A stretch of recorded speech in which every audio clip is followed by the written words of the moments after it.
In the brutal Montana frontier where survival meant trusting no one, Rhett Callahan built his life on one unshakable principle: love destroys men.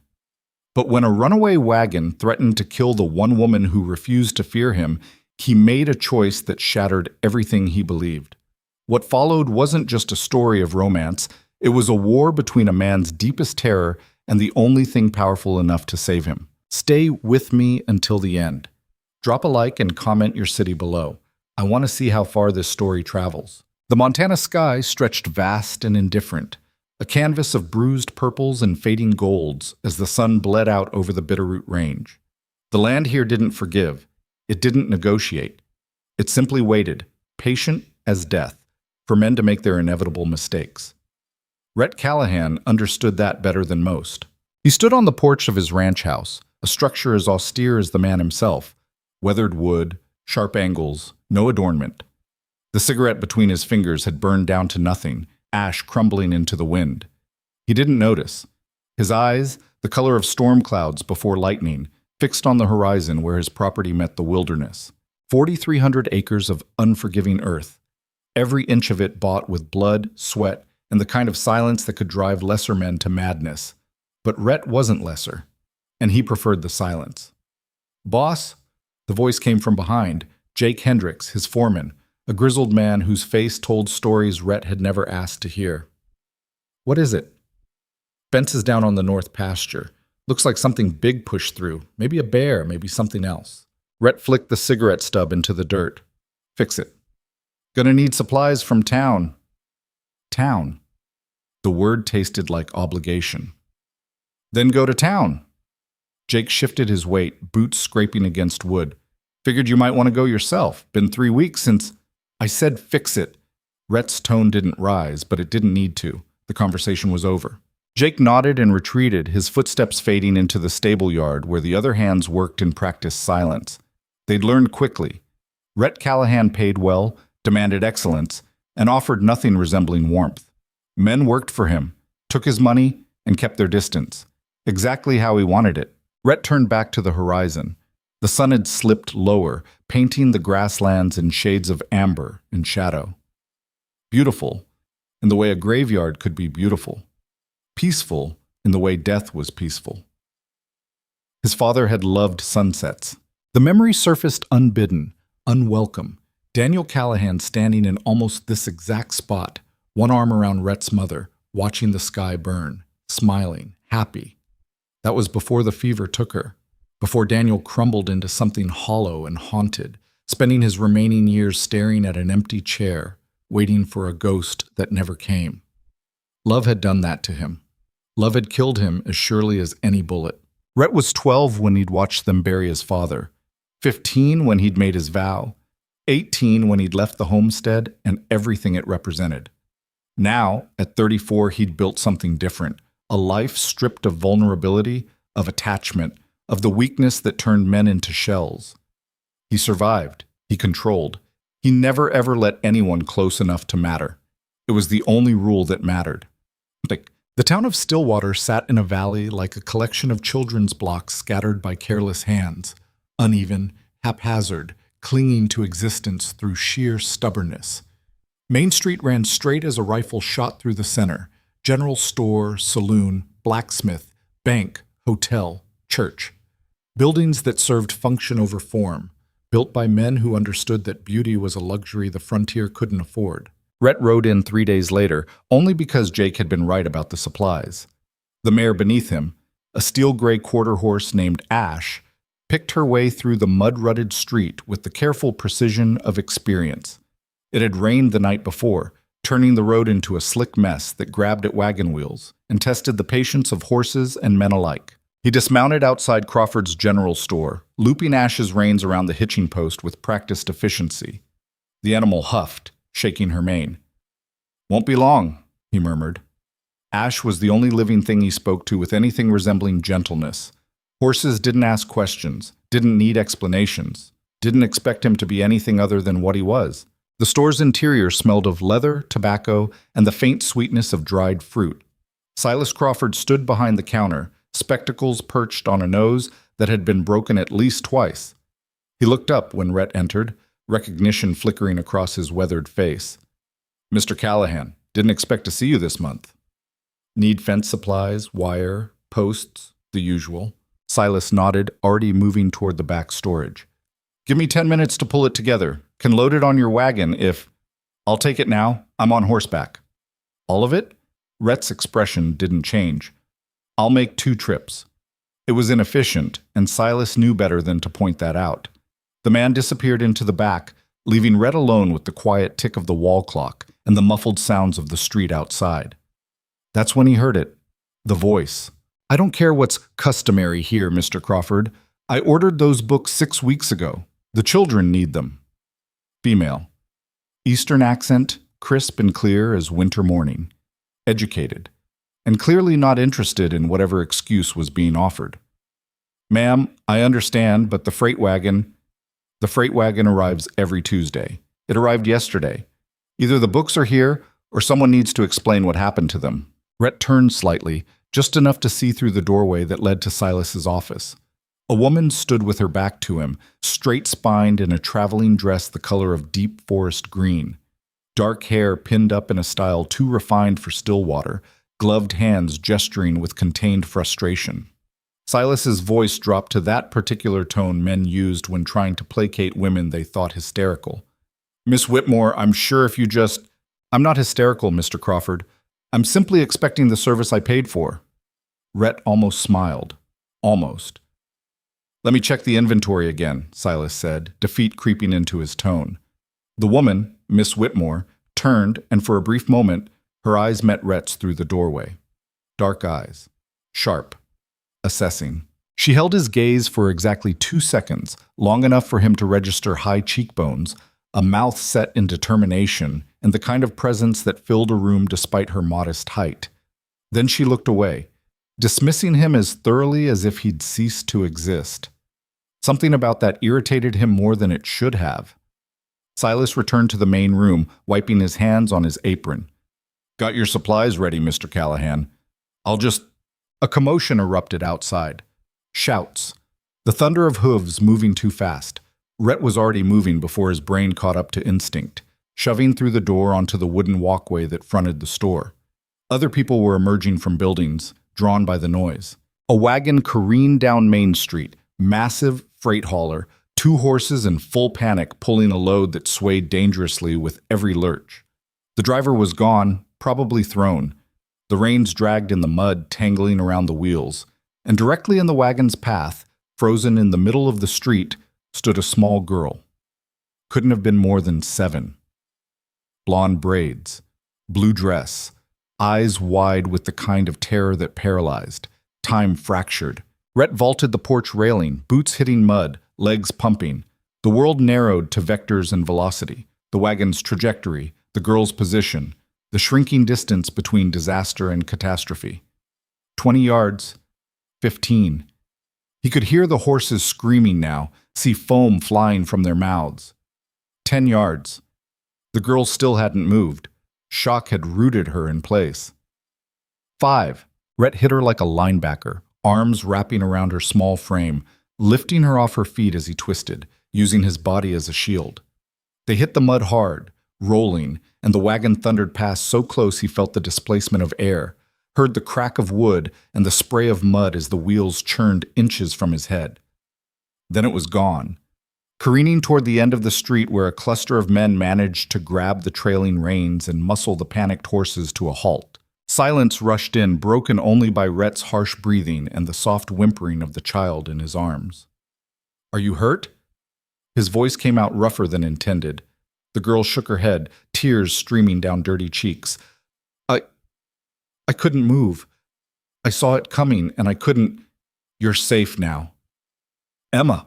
Rhett looked up to find the woman from the store, Miss Whitmore, running toward them, dress hitched up past her ankles, face drained of color. She dropped to her knees in the mud beside them, hands immediately checking the girl for injuries. "Emma, sweetheart, are you hurt? Did you hit your head? Does anything—" "I'm okay, Miss Clara. The man, he saved me." Clara Whitmore's hand stilled. She looked at Rhett, really looked at him, and something shifted in her expression. shock giving way to comprehension, and then to something that might have been gratitude, except it was too fierce, too raw. You... She stopped, swallowed. You could have been killed. Rhett stood, mud coating his duster, and extended a hand to help her up. She took it automatically, her grip surprisingly strong for someone who looked like she belonged in a Boston drawing room. But I wasn't, he said simply.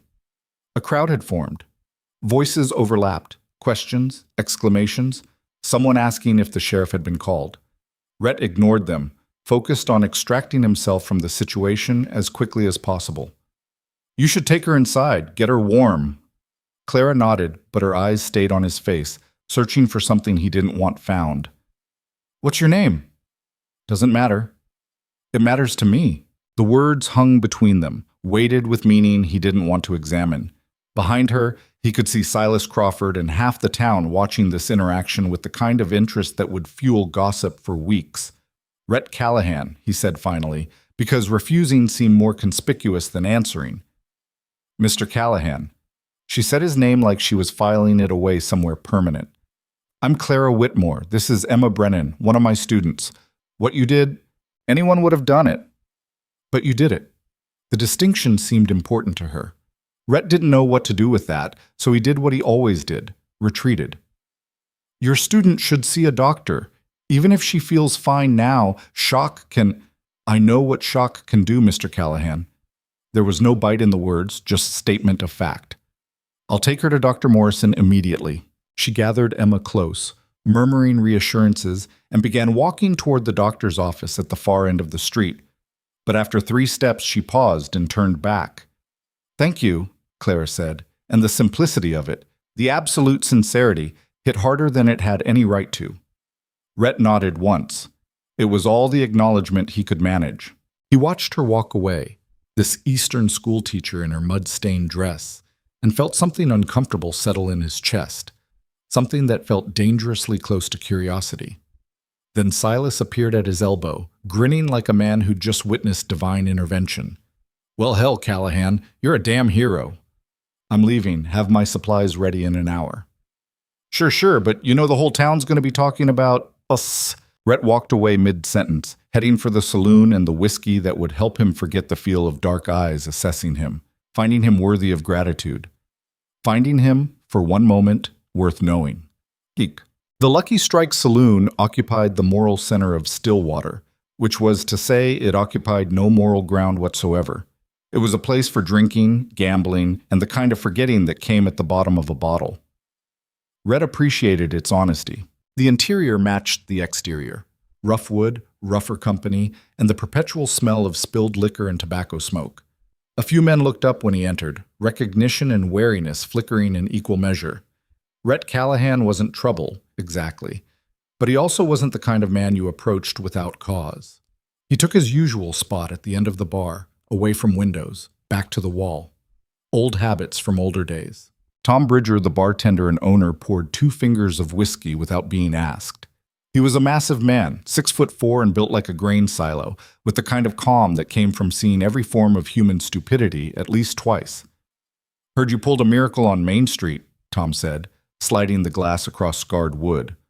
Heard wrong, just grabbed a kid before she got trampled. That's the definition of a miracle out here. Rhett drank. The whiskey burned clean and honest, no pretense. New schoolteacher seems grateful, Tom continued, wiping down the bar with a rag that had seen better days. Miss Whitmore, arrived about 6 weeks back, came all the way from Philadelphia to teach in our little slice of nowhere. Good for her. She's got spine, I'll give her that. Most Eastern ladies take one look at Stillwater and head straight back to civilization. Not her. Set up that schoolhouse, gathered up every kid in 20 miles, and got to work. Even the ranchers who swore their boys didn't need book learning are sending them now. Rhett said nothing, which Tom correctly interpreted as disinterest. But the bartender had known him long enough to push just a little. Of course, having a woman like that around, educated, pretty, unmarried, it's got every single man in the territory measuring himself for Sunday clothes. Ben Morrison's been sniffing around. So has that lawyer, Thornton. Fascinating, Tom laughed. You really don't care about anything, do you? I care about my ranch, my horses, and whether this whiskey's been watered down. It hasn't. Then we're good. The door swung open, bringing with it a gust of wind and Marcus Webb, the town's self-appointed voice of moral authority. He was a banker, which meant he trafficked in numbers and judgment in equal measure. His gaze swept the saloon with practiced distaste before landing on Rhett. Callahan. Rhett didn't turn. Webb. Hell of a thing you did today. The whole town's talking about it. The whole town needs better hobbies. Webb approached anyway, settling onto the bar stool 2 down from Rhett, close enough to converse, far enough to maintain propriety. He ordered brandy, which told you everything you needed to know about Marcus Webb. Miss Whitmore asked me to find you, Webb said, swirling his drink. Wants to thank you properly. Perhaps dinner at the hotel? Tell her she already thanked me. I think she meant more than words. Then tell her words are enough. Webb's expression tightened. You know, Callahan, most men would consider an invitation from a woman like Clara Whitmore to be, most men aren't me. No, Webb agreed, and something sharp entered his tone. Most men have the decency to participate in society, to acknowledge when someone's trying to show appreciation. Rhett finally turned, giving Webb the full weight of his attention. You offering social advice now, Marcus? Because I don't remember asking for it. The temperature in the immediate vicinity dropped several degrees. Tom Bridger, wisely, found urgent business at the other end of the bar. Webb held his ground, which Rhett respected even as he found it irritating. I'm saying that Miss Whitmore is a respectable woman who deserves respect, not whatever cold shoulder you're planning to give her. I saved a kid from getting trampled. That doesn't create an obligation. It creates gratitude, and around here, we honor gratitude. Around here, Rhett said quietly, people mind their own damn business. He finished his whiskey, dropped coins on the bar, and stood. Webb watched him with a mixture of frustration and something else. Perhaps concern, perhaps pity. Rhett didn't care which. She's going to ask again, Webb called after him. Miss Whitmore isn't the type to let things go. Rhett paused at the door. Then she'll learn. Outside, the afternoon had aged into early evening. The street had returned to its normal rhythm. People moving between buildings, conducting business, living lives. The freight wagon had been cleared away, the mud already beginning to dry in the ceaseless wind. Rhett collected his supplies from Crawford's store, loaded them onto Ash with efficient movements, and prepared to ride out. Away from town, away from conversations he didn't want, away from dark-eyed women who looked at him like he was something other than what he was. Mr. Callahan? He closed his eyes briefly. Of course. When he turned, Clara Whitmore stood 6 feet away, Emma beside her holding the woman's hand. The girl had been cleaned up, the doctor apparently pronouncing her fit. But Clara looked different than she had in the chaos, composed now, deliberate in a way that suggested she'd been planning this conversation. Miss Whitmore, I'm sorry to interrupt your departure, but Emma wanted to thank you herself. The child stepped forward, small and solemn. Thank you for saving me, Mr. Callahan. You were very brave. Something twisted in Rhett's chest. He crouched down to her level, making himself smaller, less intimidating. You're welcome, Emma, but next time you see a runaway wagon, you run, fast as you can. Don't freeze, understand? She nodded, blonde braids bouncing. I will. I promise. Good girl. Emma returned to Clara's side, and Rhett stood, intending to mount up and ride before this interaction could extend further. But Clara spoke again, her voice carrying that crisp eastern clarity that seemed to cut through Montana's rough edges like a knife through butter. I'd like to invite you to dinner, Mr. Callahan. Tomorrow evening, if you're available. The hotel serves a decent meal, and I'd appreciate the opportunity to thank you properly. There it was, the invitation Webb had warned about. That's not necessary. Perhaps not necessary, but desired. I don't like being in someone's debt. You're not in my debt. Then consider it an opportunity for me to make a new acquaintance in an unfamiliar place. I've been in Stillwater 6 weeks and barely know anyone outside of my students and their parents. She was good. Shifting the dynamic, making it about her needs rather than his heroism. Clever. I'm sure there are plenty of men in town who'd be happy to. I'm not inviting them. I'm inviting you. Rhett studied her properly for the first time.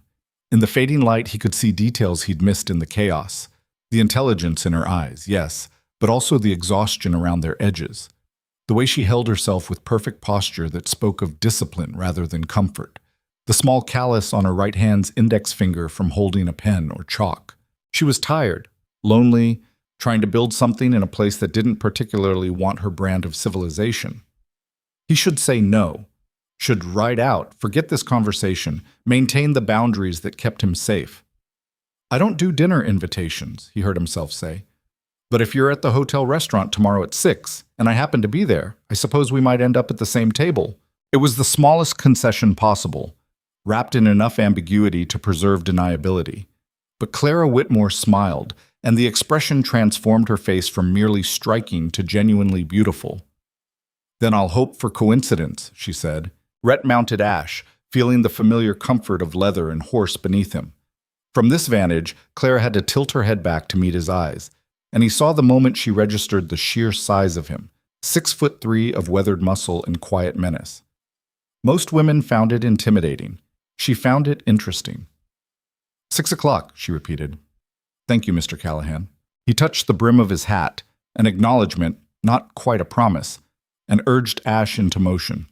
As they left Stillwater behind, climbing into the foothills where his ranch waited, Rhett tried to convince himself that tomorrow would find him too busy to ride into town.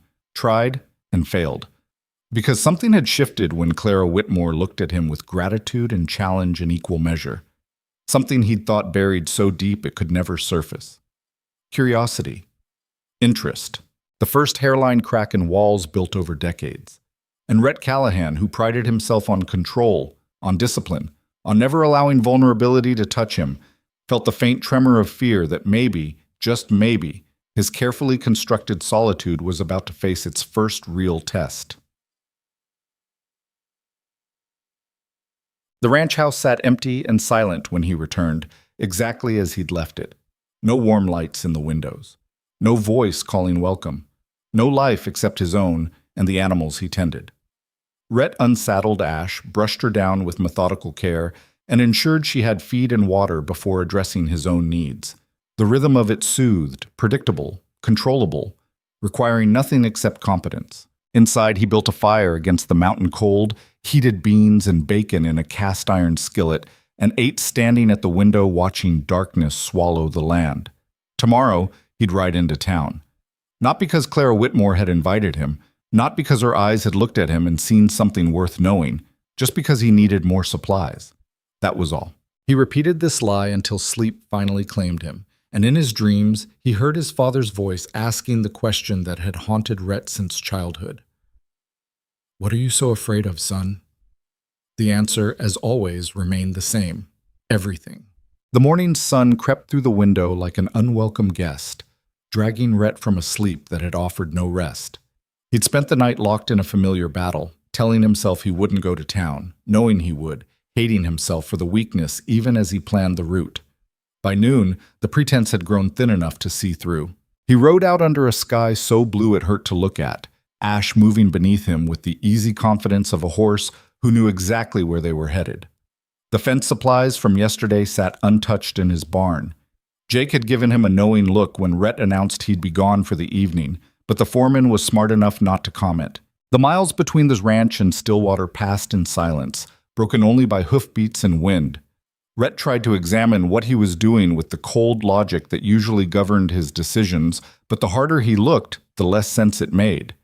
Clara Whitmore was nothing to him. A stranger. An Eastern woman playing at frontier life who'd be gone within a year when reality stripped away her romantic notions. Except she hadn't looked romantic standing in that mud, checking Emma for injuries with hands that knew what they were doing. She'd looked competent, fierce, like someone who'd chosen this life with eyes open and intended to see it through. That was the dangerous part. Stillwater materialized in the valley below, and Rhett felt his jaw tighten. He was still 20 minutes early, which meant he'd ridden faster than intended, which meant some part of him, the part he couldn't control, couldn't discipline into submission, actually wanted this. The realization sat in his stomach like bad whiskey. He stabled Ash at Morrison's livery, paying the stable boy extra to brush her down proper. Then he stood in the lengthening shadows, watching the hotel entrance across the street, debating whether to walk through those doors or mount up and ride home. The decision was made for him when Clara Whitmore stepped out onto the hotel's front porch, saw him standing there, and smiled. Not a polite smile, not a grateful smile. Something genuine that reached her eyes and made the rapidly cooling air feel several degrees warmer. Rhett crossed the street because turning around now would be more conspicuous than following through. "Mr. Callahan," Clara said as he approached. "I was beginning to think coincidence had abandoned me." "Almost did." The honesty seemed to surprise her, but she recovered quickly.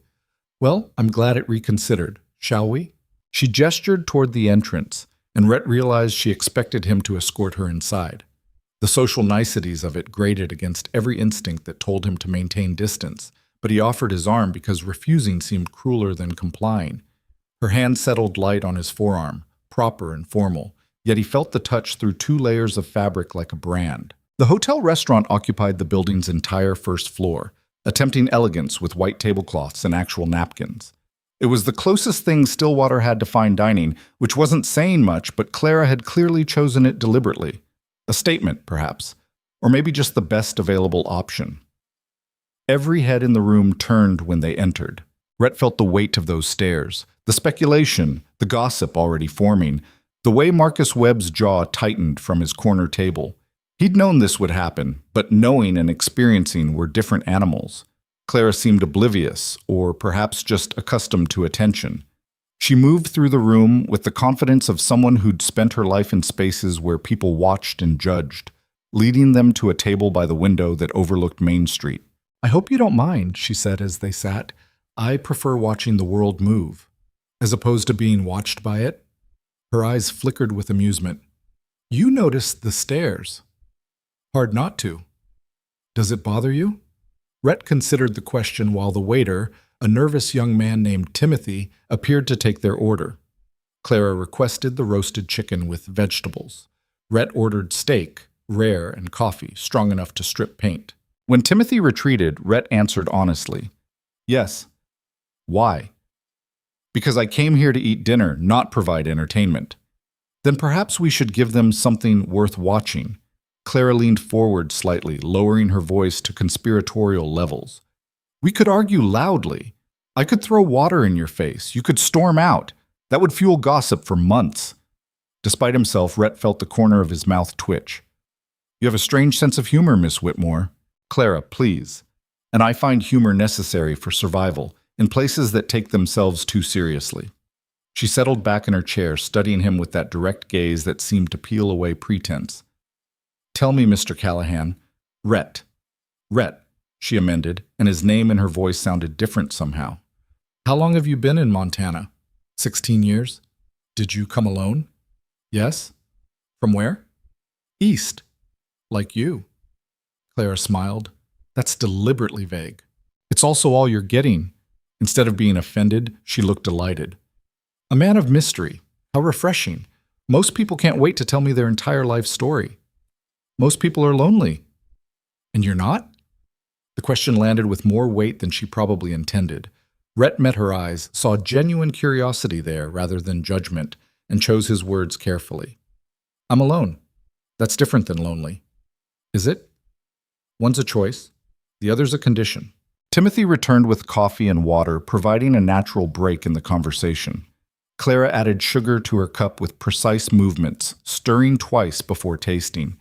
Everything about her spoke of careful control, of discipline masking something else beneath. "You don't believe in small talk, do you?" she said after a moment. "I believe it's a waste of time." "What would you prefer to discuss?" "Nothing. I'm here to eat, not talk." Clara laughed. A real laugh, not the polite society version. "You really are determined to be difficult." "I'm determined to be honest." "Those aren't mutually exclusive, but very well. We'll eat in silence if that's what you prefer." She said it lightly, but Rhett caught the flash of disappointment beneath. He'd hurt her, however slightly, by refusing to engage. The realization bothered him more than it should have. "Why did you come here?" he heard himself ask. "To Stillwater. A woman with your education, your background, you could teach anywhere. Why the frontier?" The disappointment vanished, replaced by something fiercer. "Because everywhere else already knows what it wants to be. Here, things are still being decided. I can make a difference." "That's naive." "That's determined." The The frontier doesn't care about determination. It breaks people. Clara's expression hardened. It breaks people who let it. I don't intend to be broken. Their food arrived, interrupting what was rapidly becoming an argument. Rhett cut into his steak with more force than necessary, irritated with himself for caring enough to debate. He should have stayed home, should have known better than to think he could sit across from this woman and remain unmoved. They ate in the silence Clara had offered, but it wasn't comfortable. It crackled with unspoken words, with challenge and retreat in equal measure. Finally, Clara set down her fork. I've offended you? No? Then I've disappointed you. Rhett looked up, startled by her perception. Why would you think that? Because you expected me to be like everyone else who comes out here with romantic notions and no practical understanding. You expected me to confirm your belief that people are weak and foolish and not worth knowing. The accuracy of it was unsettling. You don't know what I believe, don't I? Clara leaned forward, and there was steel in her voice now. You live alone on your ranch. You come to town only when necessary. You saved Emma yesterday, but you tried to leave before anyone could thank you. Everything about you screams isolation by design, not circumstance. So yes, Mr. Callahan, I think I know exactly what you believe. Then you know why I shouldn't be here. I know why you're afraid to be here. That's different. Rhett felt heat rise in his chest, anger, defensiveness, something darker. I'm not afraid of anything. Everyone's afraid of something. What are you afraid of? He shot back, voice low enough that nearby tables couldn't hear but sharp enough to draw blood. Clara didn't flinch. Wasting my life on safety. Reaching the end and realizing I never risked anything that mattered. That I played by rules designed to keep me small and acceptable and invisible. The honesty of it hit like a punch. Rhett had expected deflection, maybe embarrassment. Not this raw admission that mirrored his own fears in reverse, hers of not connecting, his of connecting too much. That's why I came here, Clara continued, voice softer now. Because Philadelphia had my entire life mapped out. Marry well, manage a household, attend the right parties, say the right things. Die having never made a mark on anything except seating charts and menu cards. So you ran away. I chose differently. She held his gaze. Just like you chose isolation. We're not so different, Rhett. We both looked at what we were offered and decided it wasn't enough. Rhett wanted to argue, to point out the vast distance between her choices and his, but the words wouldn't come. Because she was right. In the way that made his chest tight and his defenses feel suddenly inadequate. The difference, he managed, is that you're trying to build something. I'm just trying to survive. Are you? Because from where I'm sitting, survival looks a lot like dying slowly. The words should have enraged him. Instead, they settled into his bones with the weight of truth he'd been avoiding for 16 years. You don't know anything about me, he said, but the protest was weak. I know you saved a child without hesitation. I know you keep your word even when it costs you comfort. I know you're sitting here having dinner with me despite every instinct telling you to run. Clara's expression softened. And I know you're terrified of whatever it is you feel right now. Rhett stood abruptly, chair scraping against wood. Every eye in the room swiveled toward them, but he didn't care. He couldn't breathe properly, couldn't think, couldn't... Rhett, Clara's voice, calm and certain. Sit down, please. He should leave, should walk out and never look back, should prove her wrong about every assumption she'd made. Instead, he sat. Clara reached across the table, not quite touching him, but close enough that he felt the intention. I'm not asking for anything. I'm just saying that you don't have to carry whatever burden you're carrying alone, not unless you choose to. I do choose to. Then I respect that choice. But I also refuse to pretend I don't see what it's costing you. Rhett closed his eyes briefly, marshaling control that felt increasingly fragile. When he opened them, Clara was still there, still watching him with that mix of compassion and challenge that made him want to trust her even as every survival instinct screamed danger. My father loved my mother, he said, the words escaping before he could stop them. Loved her so much that when she died, he couldn't function, couldn't eat, couldn't work, couldn't see anything except what he'd lost. He lasted 3 years before his heart gave out, but he'd been dead since the day we buried her. Clara listened without interruption, her face reflecting understanding rather than pity. I was 12 when she died, 15 when we buried him, and I swore I would never let anyone matter that much. Never give anyone the power to destroy me. And you've kept that promise. Yes. At what cost?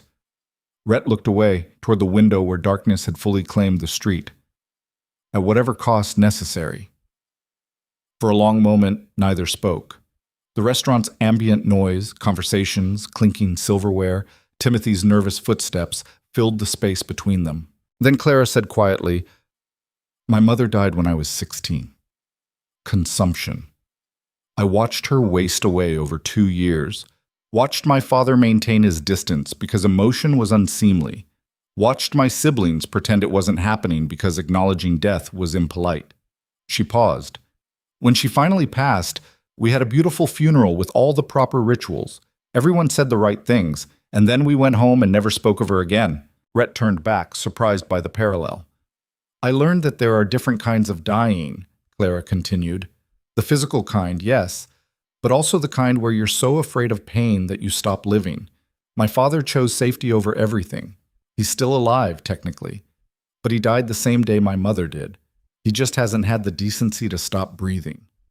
So you chose the opposite. I chose to live while I'm alive, to risk pain because the alternative is feeling nothing at all." Their eyes met, and Rhett felt something shift, not breaking, not opening, but acknowledging. She'd offered him a piece of her story equal to what he'd shared, creating balance where none had existed. "You think I'm a coward," he said. "I think you're protecting yourself the only way you know how. But yes, I also think you're dying the same way my father is, slowly, safely, alone." The brutal honesty of it should have sent him storming out. Instead, it anchored him to the chair, to this moment, to this woman who refused to let him hide behind walls he'd spent 16 years building. "What do you want from me, Clara?" She smiled, sad and knowing. "I want you to consider the possibility that you're wrong. That love didn't kill your father, the loss did. And that maybe, just maybe, the risk is worth it. It's not. How do you know? When's the last time you tried?" Rhett had no answer for that. Timothy appeared with the check, sensing the heaviness of the conversation and wisely staying silent. Rhett paid, ignoring Clara's protest, and they stood, the evening clearly over. Outside, the night air hit crisp and clean, washing away some of the intensity that had built between them. Clara wrapped her shawl tighter against the cold, and Rhett fell into step beside her as they walked the short distance to the boarding house where she lived. "I'm sorry if I pushed too hard," Clara said as they reached her door. "It's a failing of mine. I see something worth fighting for, and I can't help but fight." "Is that what I am? Something worth fighting for?" She turned to face him fully, and in the moonlight her features held a softness that contrasted with the steel he'd seen at dinner. "I think you're someone worth knowing, whether you believe that about yourself or not." Rhett studied her, this impossible woman who'd appeared in his carefully ordered life and immediately begun dismantling it. He should say goodnight, should leave, should retreat to the safety of his ranch and never see her again except in passing. Instead, he heard himself say, "I teach shooting on Sundays, out at my ranch. If you're going to live on the frontier, you should know how to handle a gun." Clara's eyes widened slightly. "Is that an invitation?" "It's practical advice." "Practical advice that happens to include visiting your ranch?" "You can bring your moralizing friend Webb if it makes you feel safer." She laughed. "Marcus isn't my friend. He's a persistent annoyance who thinks a woman alone needs constant protecting." "Smart man." "Arrogant man," Clara corrected. "But I appreciate the offer." "Sunday, you said?"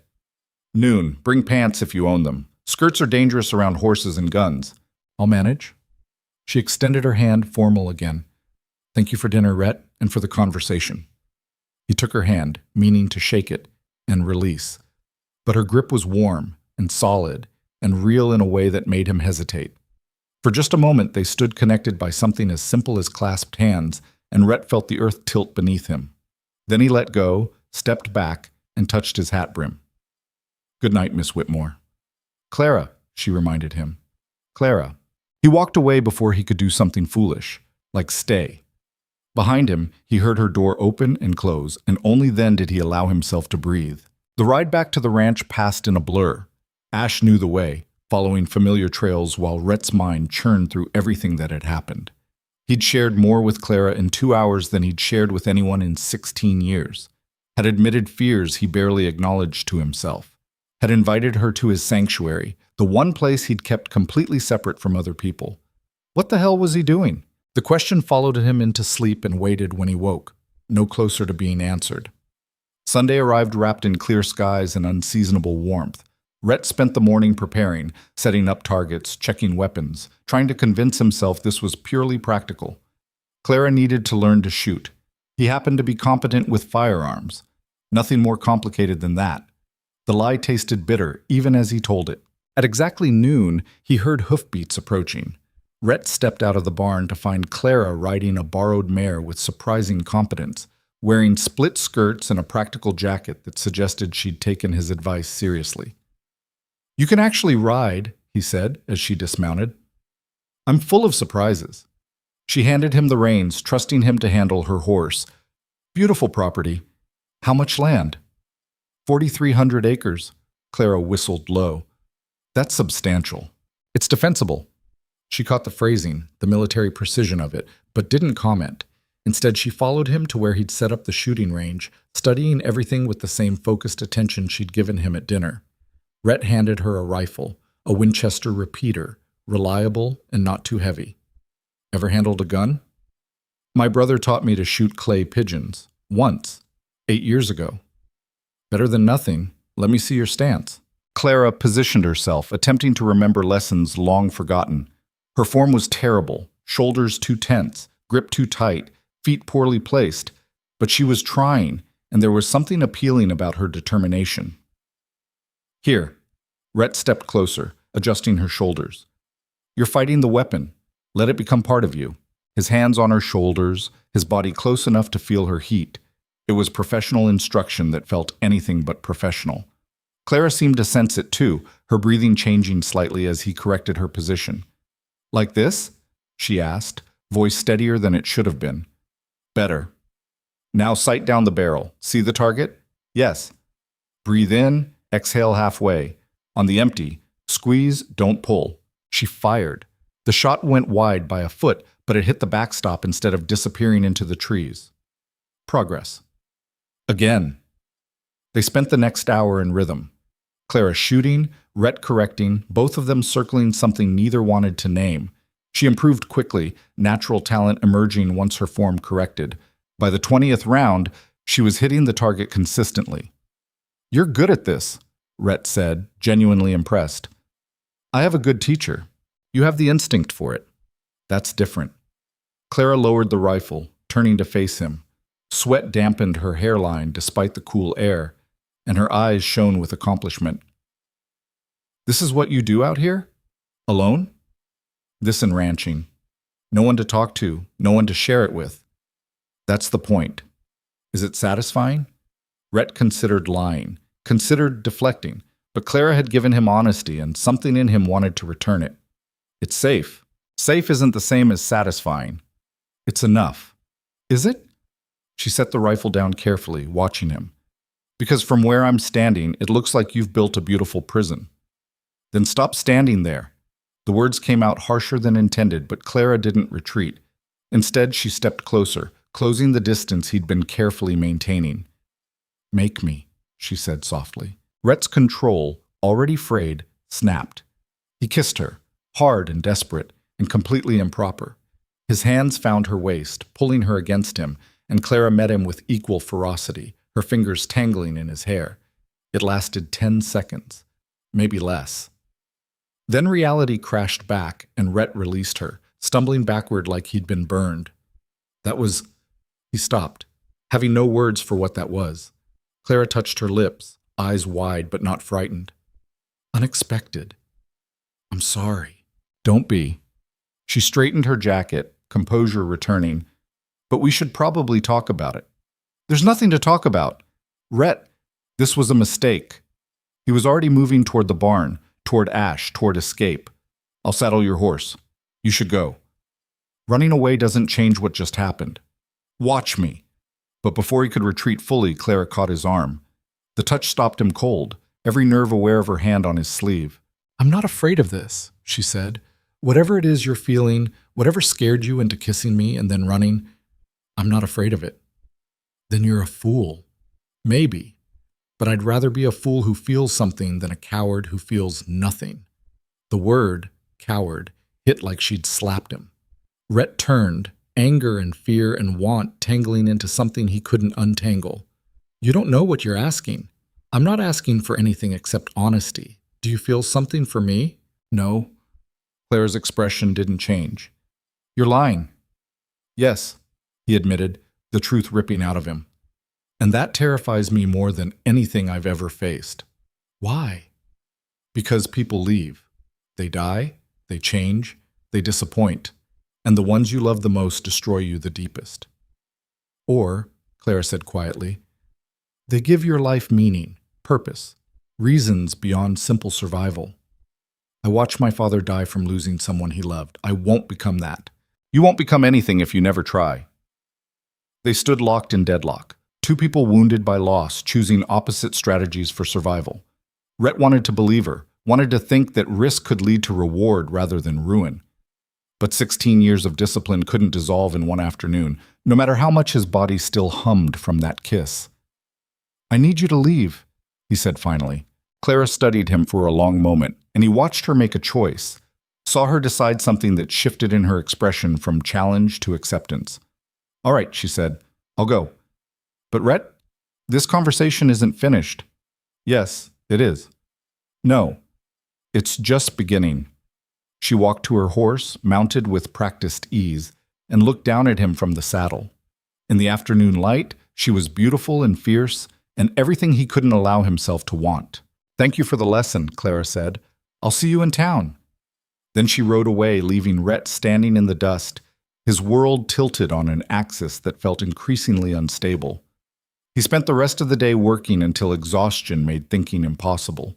But that night, alone in his house, Rhett lay awake remembering the feel of Clara in his arms, the taste of her lips, the way she'd looked at him like he was worth saving.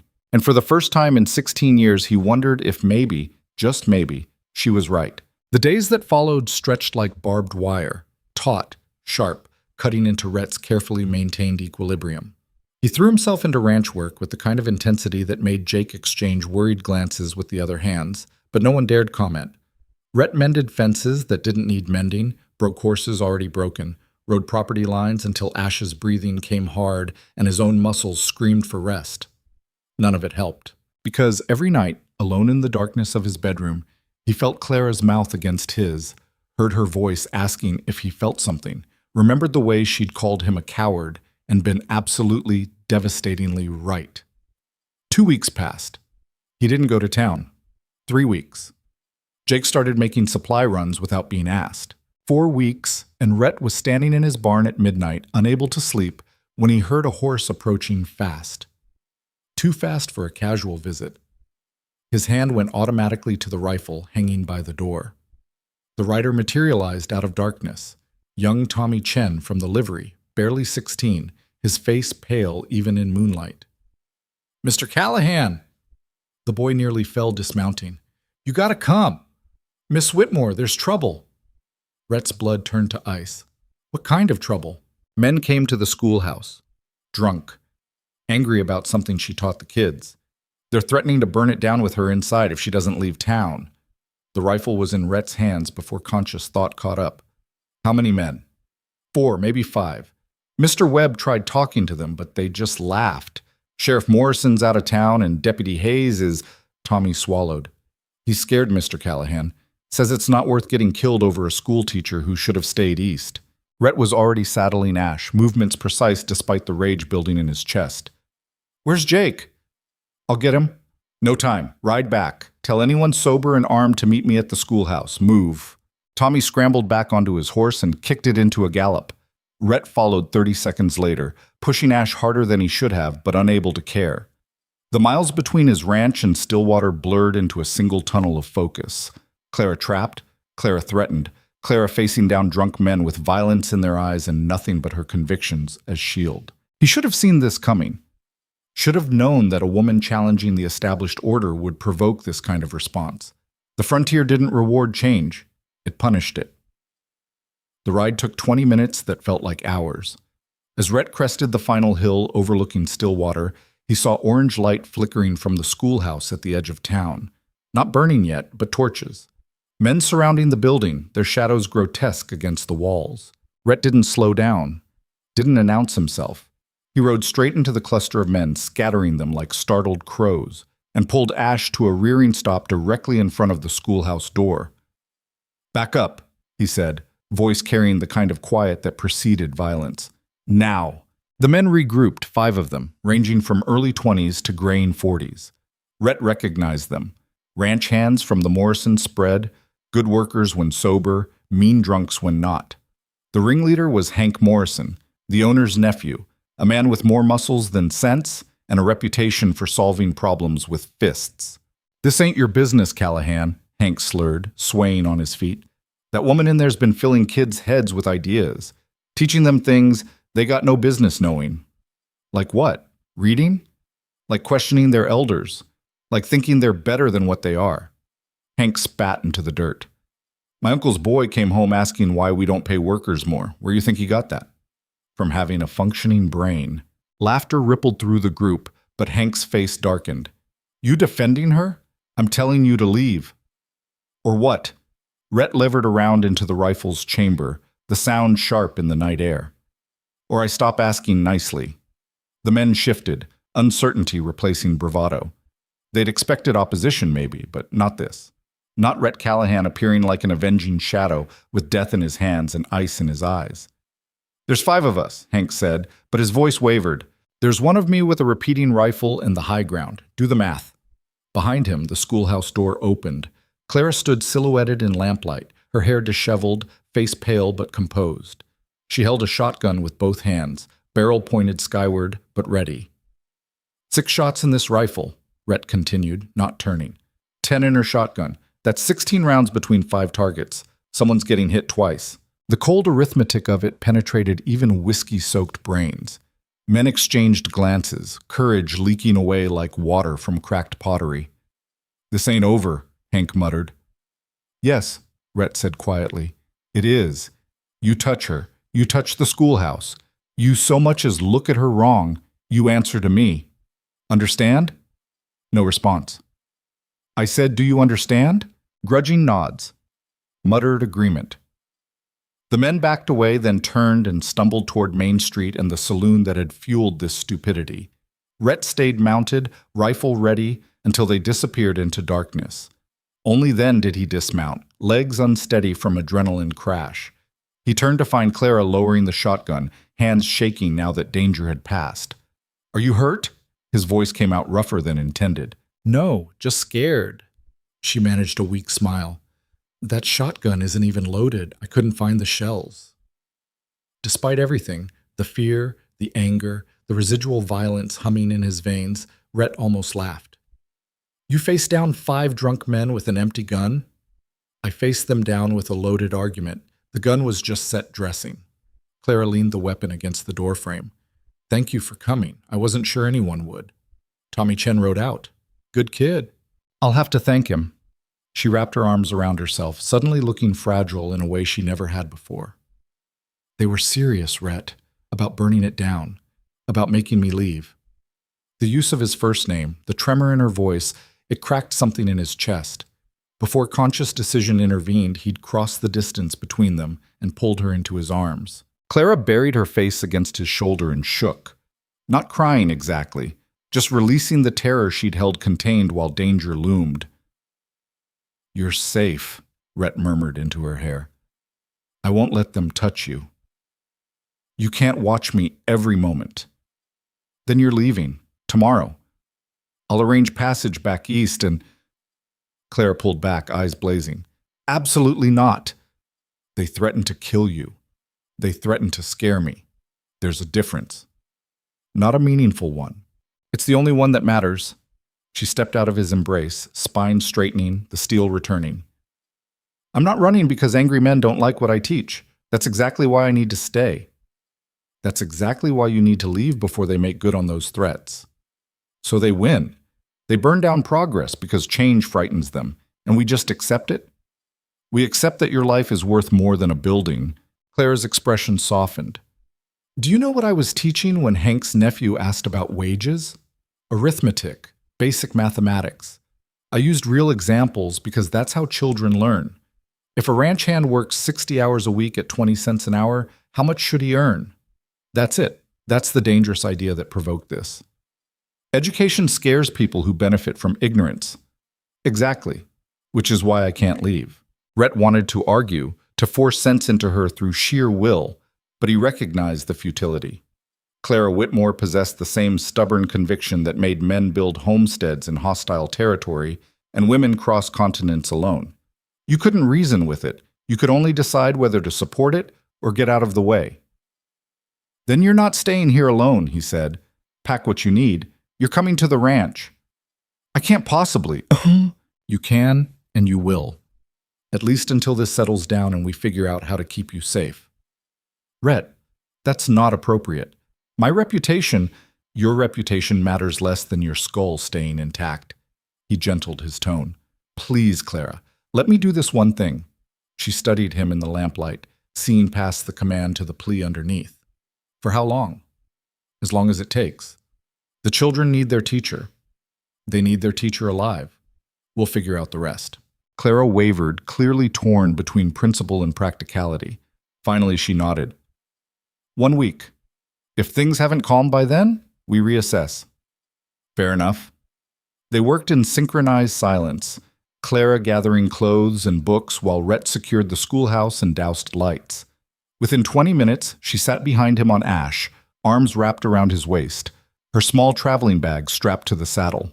The ride to the ranch passed in darkness, broken by stars so bright they seemed close enough to touch. Clara's body pressed against his back radiated warmth, and Rhett was acutely aware of every breath she took, every small adjustment of her grip. I didn't expect you to come, she said quietly, voice nearly lost in wind and hoofbeats. I didn't expect to care. But you do. It wasn't a question, but Rhett answered anyway. Yes. Clara's arms tightened slightly. What changed? Nothing. Everything. He paused, choosing words carefully. I kissed you and spent 4 weeks trying to convince myself it meant nothing. Then Tommy said you were in danger, and I was on my horse before my brain caught up to my body. That's what changed. I stopped lying to myself about what I feel. And what do you feel? Terrified. Her soft laugh ghosted against his neck. At least you're honest. Honesty's all I have left. Everything else is just wreckage. They crested the final rise and the ranch spread below, dark buildings against darker land, but familiar. Safe. Rhett guided Ash to the barn, helped Clara dismount, and began the automatic ritual of unsaddling and caring for his horse. Clara watched from the doorway, and when he finished, she was still there, patient and present. Come on, Rhett said. I'll show you where you'll sleep.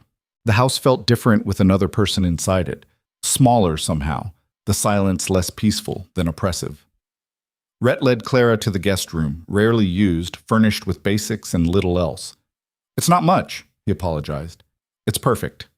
Clara set her bag on the bed, looking around with genuine appreciation. Thank you, Rhett. For tonight. For this. You're welcome. They stood in the doorway, the moment stretching awkward and charged in equal measure. Finally, Rhett stepped back. Get some rest. We'll talk in the morning about how to handle this. Rhett? He paused, hand on the door. You said you stopped lying to yourself about what you feel, but you never actually said what that is. The question hung between them, demanding honesty he wasn't sure he could give. Rhett met her eyes, saw the vulnerability beneath the challenge, and found himself answering with truth instead of deflection. I feel like I'm standing at the edge of a cliff. Like one more step forward, and I'm in free fall with no idea if there's ground below or just empty air. And that terrifies you. Yes.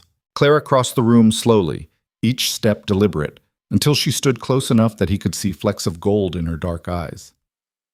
What if I told you I'm standing on the same cliff? That I'm just as scared?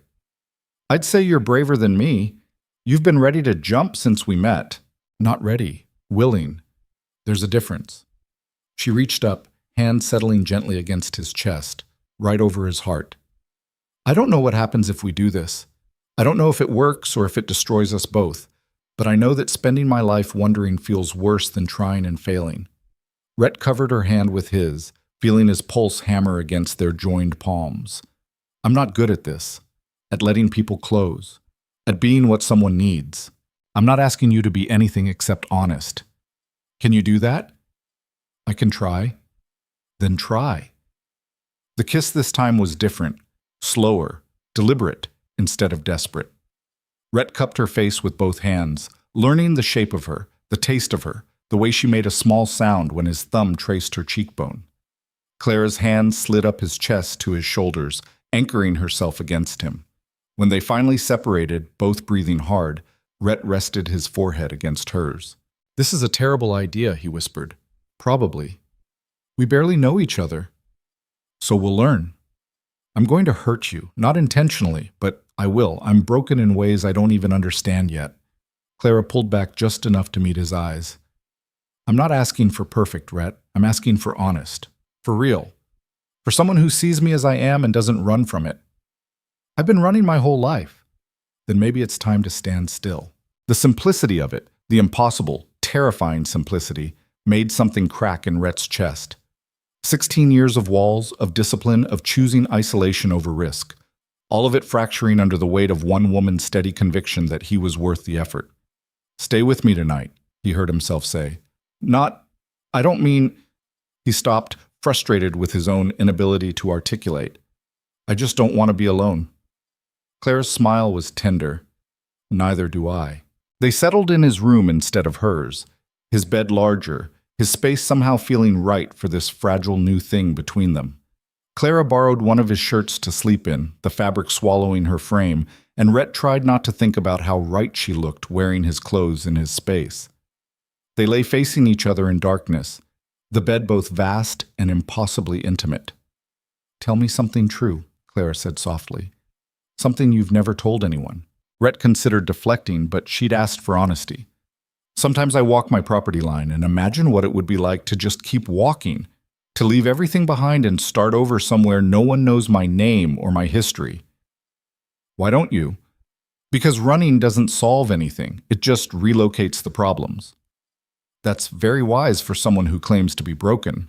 Broken things can still see clearly. Sometimes clearer because we're already shattered. We don't have illusions left to protect. Clara reached across the space between them, fingers finding his in the darkness. Tell me another truth.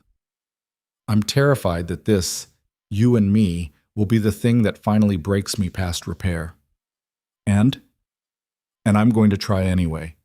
Her grip tightened. Thank you. For what? For being brave enough to be scared? That's harder than it sounds.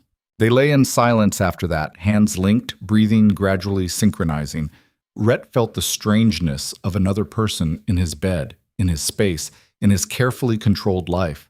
Felt the vulnerability of it, the risk, felt the terror of caring whether she stayed or left. But underneath the fear, something else stirred, something that might have been hope if he was brave enough to name it. Rhett? Clara's voice sleepy now. Yeah? I'm glad you came tonight. Me too, even though it terrifies you. Especially because it terrifies me.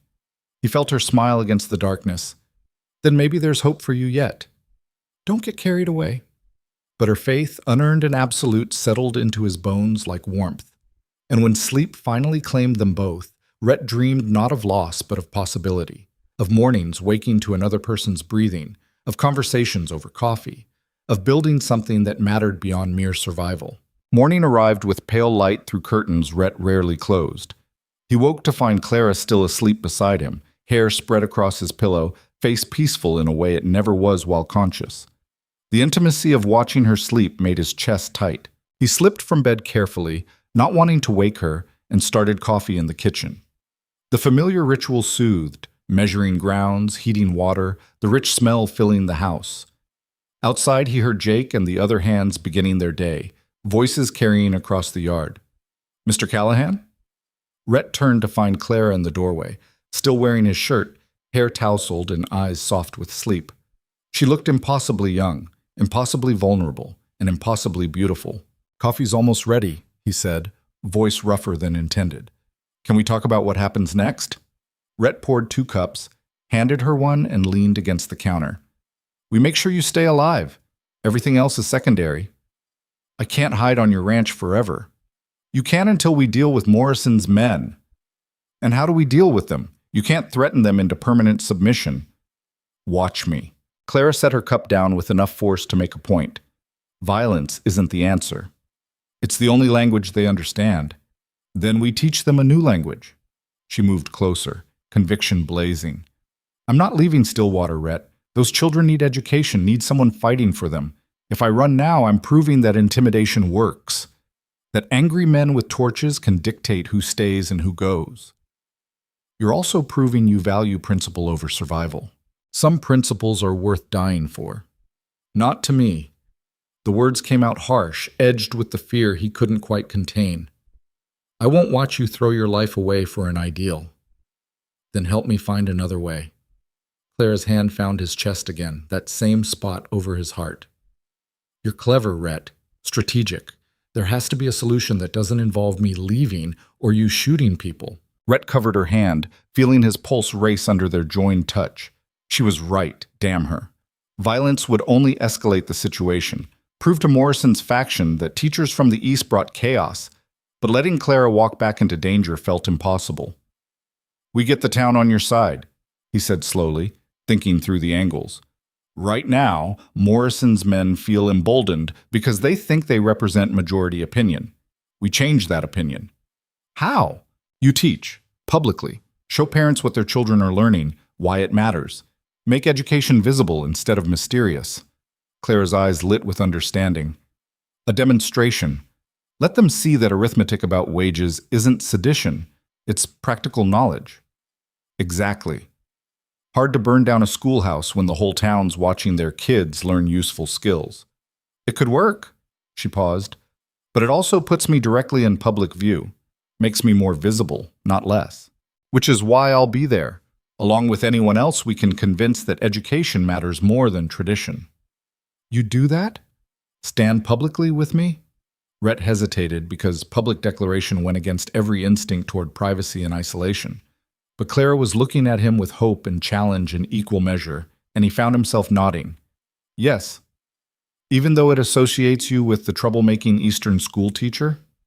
Especially because of that. Clara kissed him then, quick and fierce and full of gratitude. When she pulled back, her eyes shone. Thank you, she whispered. Don't thank me yet. This might not work. But we're trying. That's what matters. The rest of the morning passed in planning. Clara would return to town with Rhett that afternoon, visibly unintimidated. They'd announce the public demonstration for the following Saturday, giving parents a week to prepare and gossip to spread.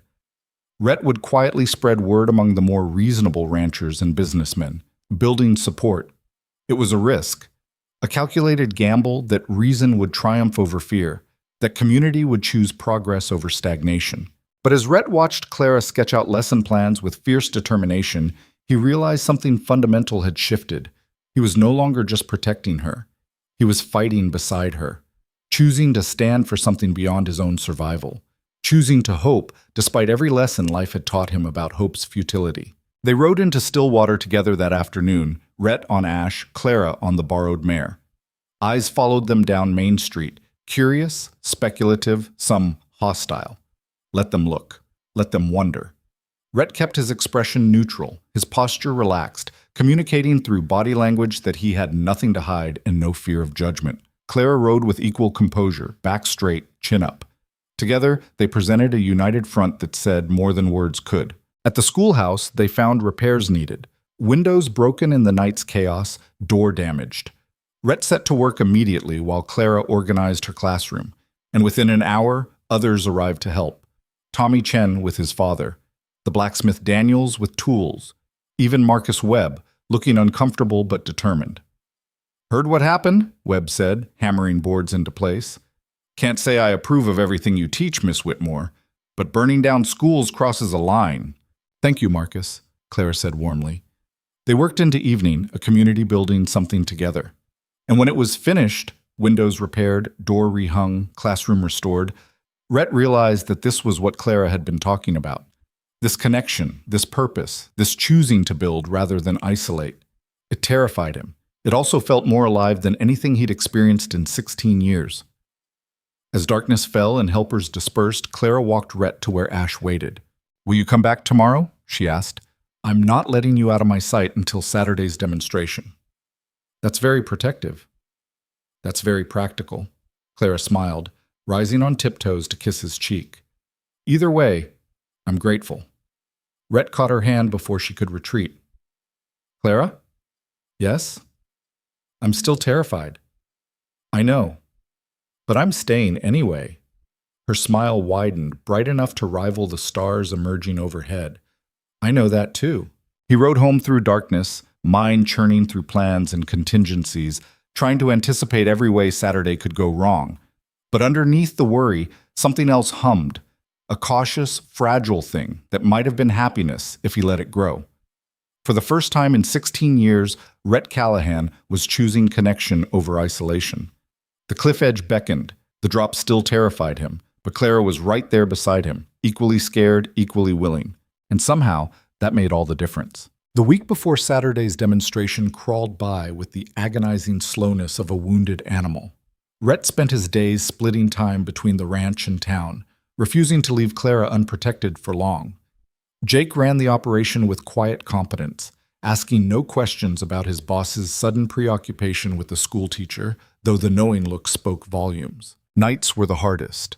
Rhett would return to his empty house, remember the single morning he'd woken with Clara beside him, and feel the absence like a physical wound. He'd gotten a taste of what connection felt like, and now isolation tasted like ash. On Wednesday, he rode into town to find Clara surrounded by angry parents outside the schoolhouse. His hand went to his rifle before his brain registered that the anger wasn't directed at her. It was aimed at each other. "My boy needs to learn ranching, not fancy mathematics," a weathered woman named Sarah Hutchins was saying, arms crossed over her chest. "And mine needs to know how to calculate profit margins when he takes over our store," countered George Crawford, Silas's brother. "Miss Whitmore's teaching practical skills." "She's teaching them to question authority," Sarah shot back. Clara stood in the middle of the brewing argument, face calm but eyes tired. When she spotted Rhett, relief flickered across her features. "Folks," she said, voice cutting through the dispute with practiced clarity, "this is exactly why Saturday's demonstration matters. Come see what your children are actually learning instead of arguing about assumptions." "We know what you're teaching," Sarah said, asking questions about wages, about why things are the way they are. "That's dangerous thinking." "No," Clara replied with steel underneath the politeness. "Ignorance is dangerous. Knowledge is power. Knowledge is trouble when it makes people dissatisfied with their lot." Rhett dismounted, his presence immediately shifting the dynamic. People parted as he approached, wary respect in their expressions. "Mrs. Hutchins," he said evenly, "your oldest boy, Michael, isn't it, worked for me last summer?" Sarah's chin lifted defensively. "He did." "Good worker, smart kid. Figured out a better system for rotating pastures that saved me 3 days of labor." Rhett kept his tone conversational. "You know where he learned to think like that?" Silence. "School. Miss Whitmore taught him to analyze problems, look for patterns, apply logic. Those are the skills that'll keep your ranch profitable when you're too old to work it yourself." Sarah wavered, the fight draining from her posture. "I just don't want him getting ideas above his station." "Ideas aren't the enemy. Stupidity is," Rhett gentled his voice. "Come Saturday. Watch what she teaches. Then decide." The crowd murmured, some nodding, others still skeptical, but the immediate hostility had diffused. George Crawford clapped Rhett on the shoulder as people dispersed, gratitude clear in his expression. When they were alone, Clara sagged against the schoolhouse wall. "Thank you," she said quietly. "Again. You were handling it."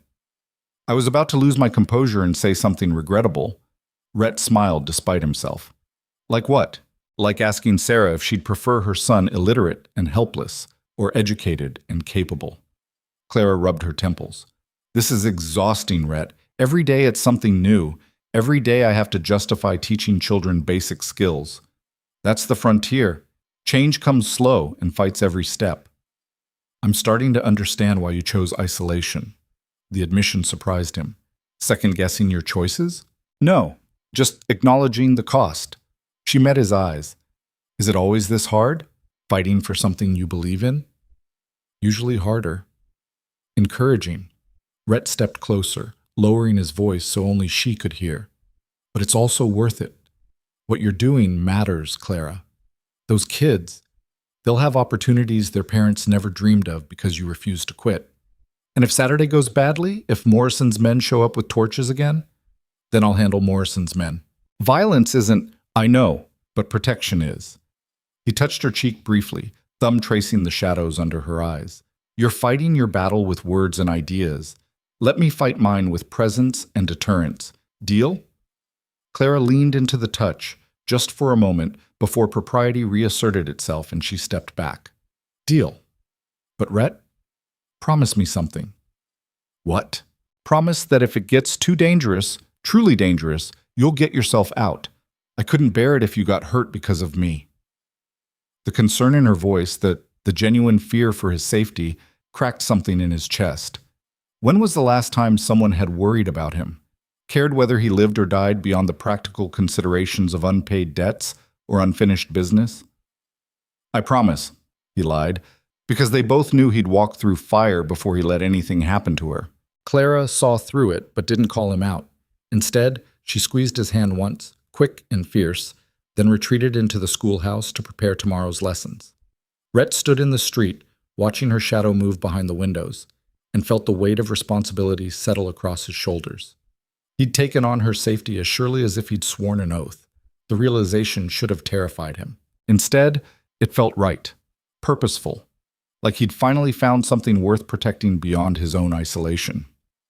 Thursday brought the first serious test of that commitment.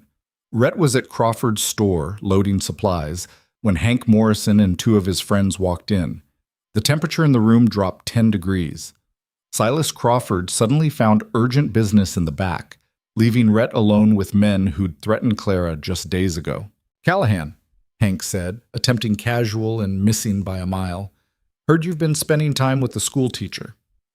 Heard you've been drinking too much and making stupid decisions. Hank's friends tensed, but Hank himself laughed, a harsh, ugly sound. That's direct. I like that. So let's be direct.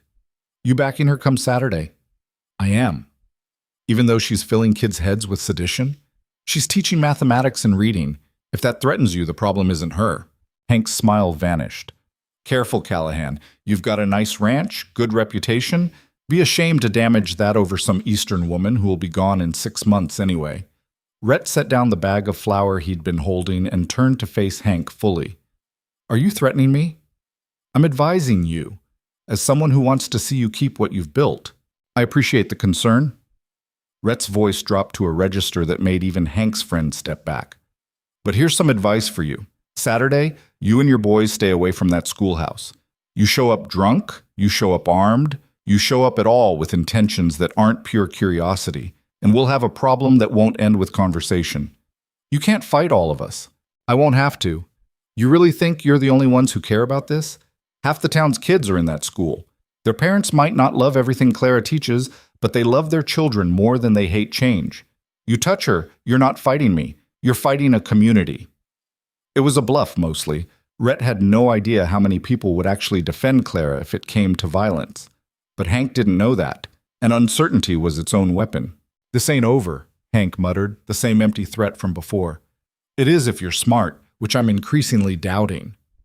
Hank and his friends left, bravado crumbling into muttered curses. Silas emerged from the back, face pale. That was either very brave or very stupid, the shopkeeper said. Usually both. Rhett resumed loading supplies. But I meant what I said. Come Saturday, I need to know who's with us. With you and Miss Whitmore? With the idea that burning down schools is wrong regardless of what they teach. Silas considered this, decades of frontier pragmatism warring with basic decency. Finally, he nodded. I'll be there, and I'll bring my brother and his boys. Thank you. Don't thank me yet. If this goes sideways, we're all taking the risk. Then we better make sure it doesn't go sideways. Rhett finished his business and rode straight to the schoolhouse, where Clara was dismissing students for the day. The children scattered like startled quail, voices high and bright with the freedom of afternoon. Emma Brennan waved at Rhett as she passed, and he touched his hat brim in acknowledgement. When the last child had gone, Clara locked the door and turned to find Rhett waiting. "Trouble?" she asked, reading his expression. "Morrison, making threats disguised as friendly advice." Clara's jaw tightened. "What kind of threats?" "The vague kind. Implications that my reputation and ranch might suffer. That you'll be gone soon anyway, so why risk everything?" "And what did you say?" "That I'd risk it anyway." Clara crossed the distance between them in 3 strides and kissed him hard, hands fisting in his shirt. When she pulled back, her eyes blazed. "You didn't have to do that." "Yes, I did." "Why?" Rhett cupped her face, thumbs tracing her cheekbones. "Because somewhere between saving Emma and right now, you stopped being a stranger and started being someone I can't imagine losing. Because when Tommy said you were in danger, I didn't think, I just moved. Because every instinct I've honed over 16 years is screaming at me to run, and I'm choosing to stay instead. That's the most you've said about your feelings since we met. Don't get used to it." Clara smiled, soft and genuine. "What if I want to?" "Then you're as crazy as me." "Probably." She sobered. "Saturday scares me, Rhett. Not the demonstration itself, but what it represents. If this works, we're declaring something, making a statement about who we are together. And if it doesn't work, then at least we tried." Rhett pulled her close, resting his chin on top of her head, breathing in the scent of chalk and lavender. "I'm not good at this. At being what someone needs, at promises and futures and all the things normal people do. I don't want normal. I want honest.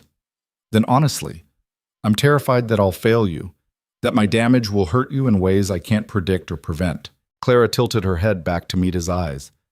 "And honestly, I'm terrified that you'll succeed in pushing me away because fear feels safer than risk. But I'm choosing to trust anyway." "Why?" "Because the alternative is dying alone, and I've seen what that looks like." Her expression hardened with old pain. "My father, remember? Living but not alive. I refuse to become that. What if we both get hurt anyway? Then at least we'll have tried. At least we'll have felt something real instead of just existing." The simple courage of it staggered him. Clara Whitmore, who'd lost her mother young, who'd watched love wither into formality, had somehow emerged believing connection was worth the risk, while he'd taken the same loss and built walls high enough to block out the sun. "You're braver than me," Rhett said quietly. "Or you're braver than you think." Clara kissed him gently. "Either way, we're in this together now, for better or worse." "That sounds like wedding vows." "Does it?" She smiled mysteriously. "Must be a coincidence." Rhett felt panic flutter in his chest before Clara laughed and stepped back. "Relax. I'm not proposing. Yet. Let's survive Saturday first." "Yet?" I said what I said. Despite the fear, despite the uncertainty, despite every reason to retreat, Rhett found himself smiling. "You're impossible. And you're stuck with me." "Apparently." They spent the evening preparing, Clara rehearsing her demonstration, Rhett cleaning weapons and making contingency plans. As darkness fell, he insisted on walking her to the boarding house, hyper-aware of every shadow, every sound. At her door, Clara paused. "Will you be here early Saturday?" "I'll be here before dawn." "That's excessive." "That's careful." "Rhett?"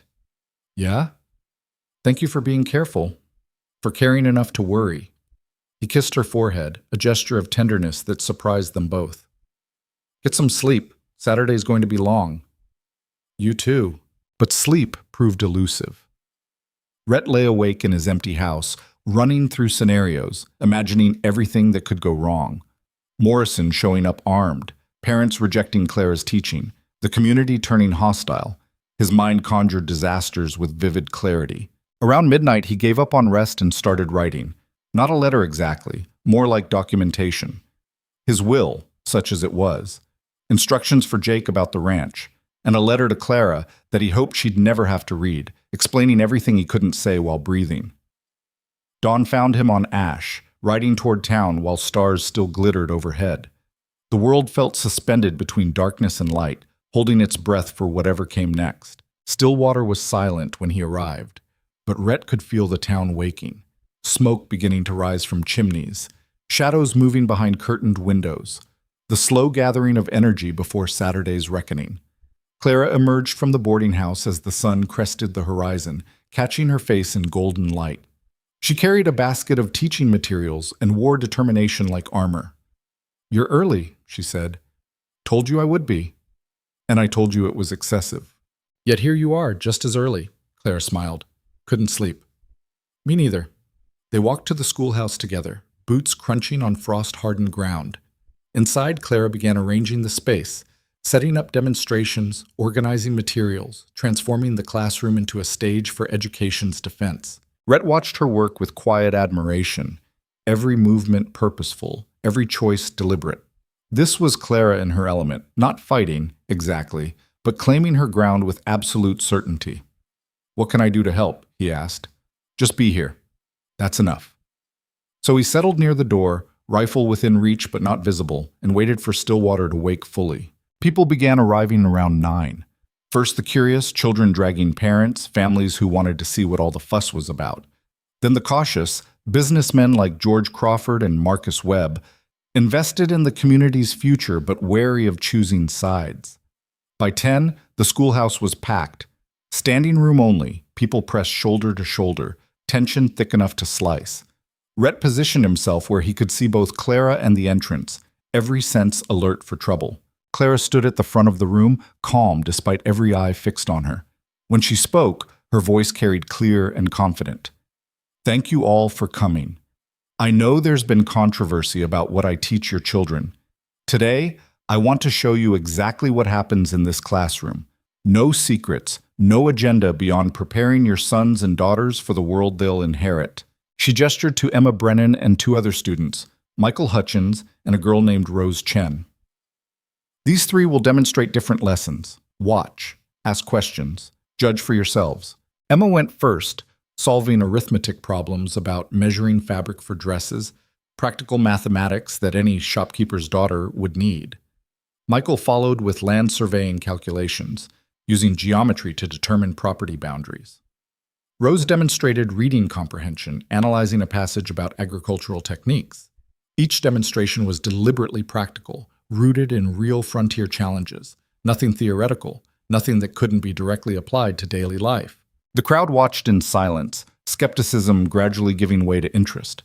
Rhett saw Sarah Hutchins lean forward when Michael explained his calculations, pride flickering across her weathered face despite her earlier opposition.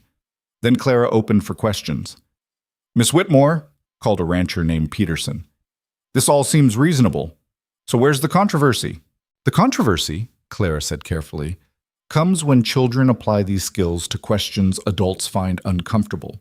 For example, Michael learned surveying and then asked why certain property lines favor larger landowners. That's not sedition, that's observation based on mathematics." "But it causes dissatisfaction," Sarah Hutchins said, standing. "Makes people question the natural order." "The natural order," Clara replied gently, "is change. Questioning leads to understanding. Understanding leads to improvement. Would you rather your children inherit a world exactly like this one, with all its flaws and injustices, or would you rather they have the tools to build something better?" Silence. Then Michael Hutchins himself spoke up, voice cracking with adolescent uncertainty, but eyes determined. "Ma, I don't want to just survive. I want to build something that lasts, something I can be proud of. Miss Whitmore is teaching me how." Sarah's face crumpled. "I just want you safe, boy." "I know, but safe and dead inside aren't the same thing." The words hung in the air, and Rhett felt them resonate in his chest. How many years had he confused survival with living? How long had he chosen safety over meaning? Clara caught his eye across the crowded room, and he saw understanding there. She knew exactly what Michael meant. So did Rhett. So did anyone who'd ever built walls to keep pain out and accidentally trapped themselves inside. The demonstration continued for another hour. More examples, more questions, more gradual acceptance that education wasn't the enemy, ignorance was. By noon, even Sarah Hutchins was nodding along, her resistance crumbling under the weight of evidence that her son was learning valuable skills, not dangerous ideas. That's when Hank Morrison arrived. The door banged open, and Hank stumbled in with 3 of his friends, all reeking of whiskey, despite the early hour. The crowd shifted, parents instinctively moving children behind them. Well, well, Hank slurred, swaying on his feet. Whole town's here watching the schoolmarm put on a show. Rhett moved before conscious thought, positioning himself between Hank and Clara. You're drunk. Leave. Or what? You'll shoot me in front of all these witnesses? I won't have to. You're making a fool of yourself without my help. Hank's face reddened. You think you're so smart, Callahan. You and your fancy teacher, but you're just drunk, Sheriff Morrison interrupted, appearing in the doorway behind Hank. The lawman had returned from his trip just in time, and his expression was thunderous, and embarrassing the family name. Uncle, get out, now, before I arrest you for public intoxication and threatening behavior. Hank wavered, alcohol and family loyalty warring on his face. His friends grabbed his arms, murmuring apologies, and hauled him toward the exit. But at the door, Hank turned back. This ain't finished, he snarled at Clara. Sheriff Morrison's hand went to his gun. Yes, it is. The whole town just saw what Miss Whitmore teaches. Anyone still has a problem with it, they can take it up with me, and I'll be significantly less polite than Mr. Callahan. The threat carried weight. Sheriff Morrison was respected, fair, and absolutely not someone to cross. His public endorsement shifted everything.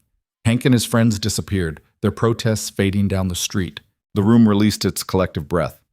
Sorry about that, Miss Whitmore, the sheriff said, removing his hat. My nephew's a good worker when sober, but whiskey makes him stupid. I'll make sure there's no more trouble. Thank you, Sheriff, Clara said, voice steady despite the adrenaline Rhett could see humming through her. The demonstration continued, but the energy had changed. Morrison's drunken interruption had backfired spectacularly. Instead of intimidating people, it had united them against the kind of bullying he represented. Parents who'd been skeptical now rallied around Clara, angry that anyone would threaten their children's teacher. By the time the last family left, Clara had secured not just acceptance, but active support. George Crawford promised funding for new books. Sarah Hutchins offered to help organize a parents' committee to assist with supplies. Even Marcus Webb, who'd been cautiously neutral, pledged to use his banking connections to find additional resources. When they were finally alone, Clara collapsed into her desk chair and started laughing. Not hysterical laughter, pure, relieved joy. We did it, she said between gasps. We actually did it. Rhett allowed himself a small smile. You did it. I just stood there looking threatening. You did more than that. Clara stood, crossed to him, and wrapped her arms around his waist. You showed up. You stood beside me. You made it possible for me to be brave because I knew I wasn't alone. Rhett held her close, breathing in the scent of her hair, feeling the solid reality of her against him. They'd survived. Not just survived, won, changed minds, built support, proved that ideas could triumph over fear. What happens now? He asked. Now we keep going, keep teaching, keep building. Clara pulled back to meet his eyes. Together. Together, Rhett echoed, and the word felt like a vow. They locked up the schoolhouse as afternoon shadows lengthened, both exhausted but satisfied. Outside, Stillwater had returned to its normal rhythm, people going about their business, children playing, life continuing. But something fundamental had shifted. Clara had claimed her place in this community, and Rhett had claimed his place beside her. As they walked toward where their horses waited, Clara spoke quietly. I need to tell you something. Rhett's stomach dropped. What? I love you. The words hit like a physical blow, not because they were unexpected. He'd felt this building between them for weeks, but because hearing them made it real, made it something he couldn't ignore or rationalize away. Clarice, you don't have to say it back. I just needed you to know. She smiled, tentative but genuine. Whatever happens next, whatever we build or how we stumble, you should know that I love you. Scars and fear and walls and all. Rhett stopped walking, turned to face her fully. Every instinct screamed to deflect, to protect himself, to maintain the distance that had kept him safe for 16 years. Instead, he chose honesty. I love you too, and that terrifies me more than anything I've ever felt. Clara's smile widened. I know. What if I'm not enough? What if my damage is too deep, too broken? Then we'll figure it out together. That's what love is, Rhett. Not perfection, not having all the answers, just choosing each other, again and again, even when it's hard. He kissed her then, there in the middle of Main Street with half of Stillwater potentially watching. Kissed her like she was oxygen and he'd been drowning.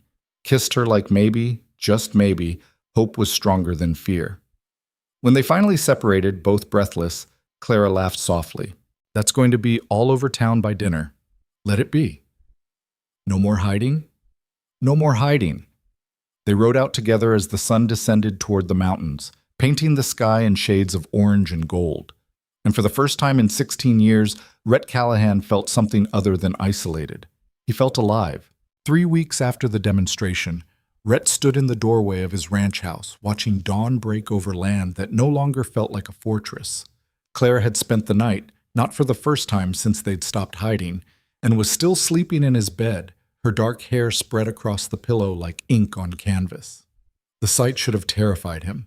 Instead, it felt inevitable, like watching a river finally reach the sea after years of fighting its natural course. Jake appeared from the barn, leading a horse that favored its left front leg. The foreman caught Rhett's eye and jerked his head toward the stable, a silent request for consultation. Rhett grabbed his jacket and crossed the yard, morning frost crunching beneath his boots. "Stone bruise," Jake said, lifting the horse's hoof. "Nothing serious, but he'll need a week's rest." "Put him in the near pasture, light work only when he's ready." Jake nodded, then hesitated. "Boss, I've been meaning to say, whatever's happening with you and Miss Whitmore, it's good. You seem lighter." Rhett studied his foreman, surprised by the personal observation. In 5 years, Jake had never commented on anything beyond ranch business. "Lighter," Rhett repeated. "Less like you're carrying the whole territory on your shoulders." Jake shrugged. "Just wanted you to know we notice. The hands. We're glad." Before Rhett could respond, Jake led the horse away, leaving him standing in the stable yard feeling strangely exposed. If even Jake noticed the change, then Rhett's transformation from isolated rancher to man in love must be written across his face in letters too large to miss. He returned to the house to find Clara awake, wrapped in one of his shirts, making coffee with the comfortable familiarity of someone who belonged in this space. "Morning," she said, smiling over her shoulder. Jake looked serious. "Problem?" "Minor injury, nothing we can't handle." Rhett came up behind her, wrapping his arms around her waist and resting his chin on her shoulder. The casual intimacy of it still felt foreign, but increasingly right. He also said I seem lighter. "Do you?" "I feel different. Not sure if that's the same as lighter." Clara turned in his arms, studying his face with that direct gaze that saw too much. "Different how?" Rhett considered the question seriously. "Like I've been holding my breath for 16 years and finally remembered how to exhale." That's poetic for someone who claims not to do feelings. "Don't tell anyone. I have a reputation to maintain." She laughed, the sound filling the kitchen with warmth. "Your secret's safe with me." They drank coffee together as light strengthened outside, falling into the easy silence of two people comfortable in shared space. But underneath the peace, Rhett felt something gathering. Not foreboding exactly, but awareness that this moment existed between chapters, that change was coming whether they were ready or not. The feeling crystallized 2 days later when Marcus Webb appeared at the ranch, riding hard, face grim. "Rhett!" he called, dismounting before his horse fully stopped. "We have a problem." Rhett set down the fence post he'd been positioning. "What kind of problem?" "The territorial legislature is considering a bill that would require all teachers to have formal certification from established Eastern institutions. It's aimed directly at Clara. They pass this, she can't teach anymore." The news hit like a fist to the gut. "Who's pushing it?" "Morrison's uncle, the big Morrison, Cattle Baron Morrison. He's got connections in Helena, and apparently he's still furious about how the demonstration went. This is retaliation disguised as educational standards." Rhett's jaw tightened. They'd won the local battle only to have the war escalate to the territorial level. "When's the vote?" 2 weeks. But here's the thing. Clara would need to go to Helena to testify, make the case for why practical experience should count as much as formal credentials. She goes, "I go." Webb nodded like he'd expected nothing less. "Figured you'd say that. But there's a complication. The bill's being fast-tracked because Morrison wants it settled before the cattle season. Which means, more dishi war. which means I'd have to leave right before the drive. Rhett finished the sentence, mind already calculating. The spring cattle drive was the ranch's biggest revenue event of the year. Missing it would cost thousands of dollars, potentially jeopardize contracts, and leave Jake managing a massive operation alone. I'm sorry, Webb said. I know the timing's terrible. Rhett looked toward the house where Clara was working on lesson plans, oblivious to this new threat. 16 years ago, he would have chosen the ranch without hesitation. Business over people, security over risk, the safe, logical decision. But he wasn't the same man he'd been 16 years ago, or even 16 weeks ago. Tell Claire I'll take her to Helena, Rhett said, whatever it costs. Webb's expression softened. You really love her. Yeah, I really do. Then we better make sure this trip counts. That evening, Rhett explained the situation to Clara over dinner. She listened in silence, fork halfway to her mouth, as he outlined Morrison's political maneuvering and the stakes involved. You can't miss the cattle drive, she said when he finished. Your whole year's profit depends on it. I can and I will. Rhett, that's not reasonable. I don't care about reasonable. I care about you keeping your school. Clara set down her fork. And I care about you keeping your ranch. We'll find another way. There is no other way. You need to testify in person, and you need someone with you who understands territorial politics and can navigate Helena. Then Marcus can take me. Marcus isn't... Rhett stopped, searching for words. This isn't just about politics, Clara. Morrison's dangerous. If he's willing to use legislative power to hurt you, what else is he willing to do? I won't let you walk into that alone. So you'll sacrifice everything you've built? I'm not sacrificing anything. I'm making a choice. He reached across the table, taking her hand. The ranch will survive one missed season. We've got savings, contracts for next year, good land. But if you lose that school, those kids lose their future. That matters more than money. Claire's eyes filled with tears. When did you become this person? What person? Someone who puts other people first. Someone who chooses connection over safety. Rhett squeezed her hand. You know exactly when. The day a runaway wagon nearly killed Emma Brennan and I couldn't walk away. And you've regretted it every day since? Not even once. She came around the table and settled into his lap, arms wrapping around his neck. I love you. You know that, right? I know, and I love you, which is why we're going to Helena, and you're going to keep that school, and Morrison's going to learn that some things can't be bought or bullied. What about the cattle drive? Jake can handle it. He's been running operations for years anyway. I'm just the figurehead who signs the papers. Clara pulled back to study his face. You're scared, terrified, of leaving the ranch, of trusting someone else with something that important, of betting everything on a political fight we might lose. He touched her cheek. But I'm more scared of what happens if I don't try, if I choose safety over what's right and spend the rest of my life wondering what could have been. When did you get so brave? I'm not brave. I'm just done being a coward. They left for Helena 5 days later, after Rhett spent every waking hour preparing Jake for the drive. He reviewed contracts, mapped routes, went over contingencies until Jake finally told him to stop worrying or get left behind. I've got this, boss, Jake said the night before Rhett's departure. You go fight your battle. Let me fight mine. If anything goes wrong, then I'll handle it. That's what you pay me for. Jake's expression turned serious. Besides, seems to me you've spent 16 years making sure nothing goes wrong here. Maybe it's time to trust that you built something strong enough to stand without constant supervision. The observation cut deeper than Jake probably intended. Rhett had built the ranch as a fortress, yes, but also as a prison. Something requiring constant vigilance, constant control, constant sacrifice of everything else. Walking away from it, even temporarily, felt like abandoning a child. But Clara was worth it. The school was worth it. And maybe Jake was right. Maybe the ranch was strong enough to survive without him. They rode out at dawn, just the two of them, heading northeast toward Helena and whatever awaited there. The journey would take 4 days of hard riding, putting them in the territorial capital with 3 days to spare before the legislative session. The miles passed in comfortable conversation and stretches of silence that didn't need filling. They camped under stars so bright they seemed close enough to touch, and Rhett watched Clara sleep by the fire, memorizing the curve of her cheek, the way her hand curled beneath her chin. "I can feel you staring," she murmured without opening her eyes. "Can't help it." "Why?" "Because this is the first time in 16 years I've felt present in my own life. Like I'm actually living instead of just surviving." Clara opened her eyes, firelight dancing in their depths. "That's the nicest thing anyone's ever said to me." "It's just the truth." "Then come here and kiss me for it."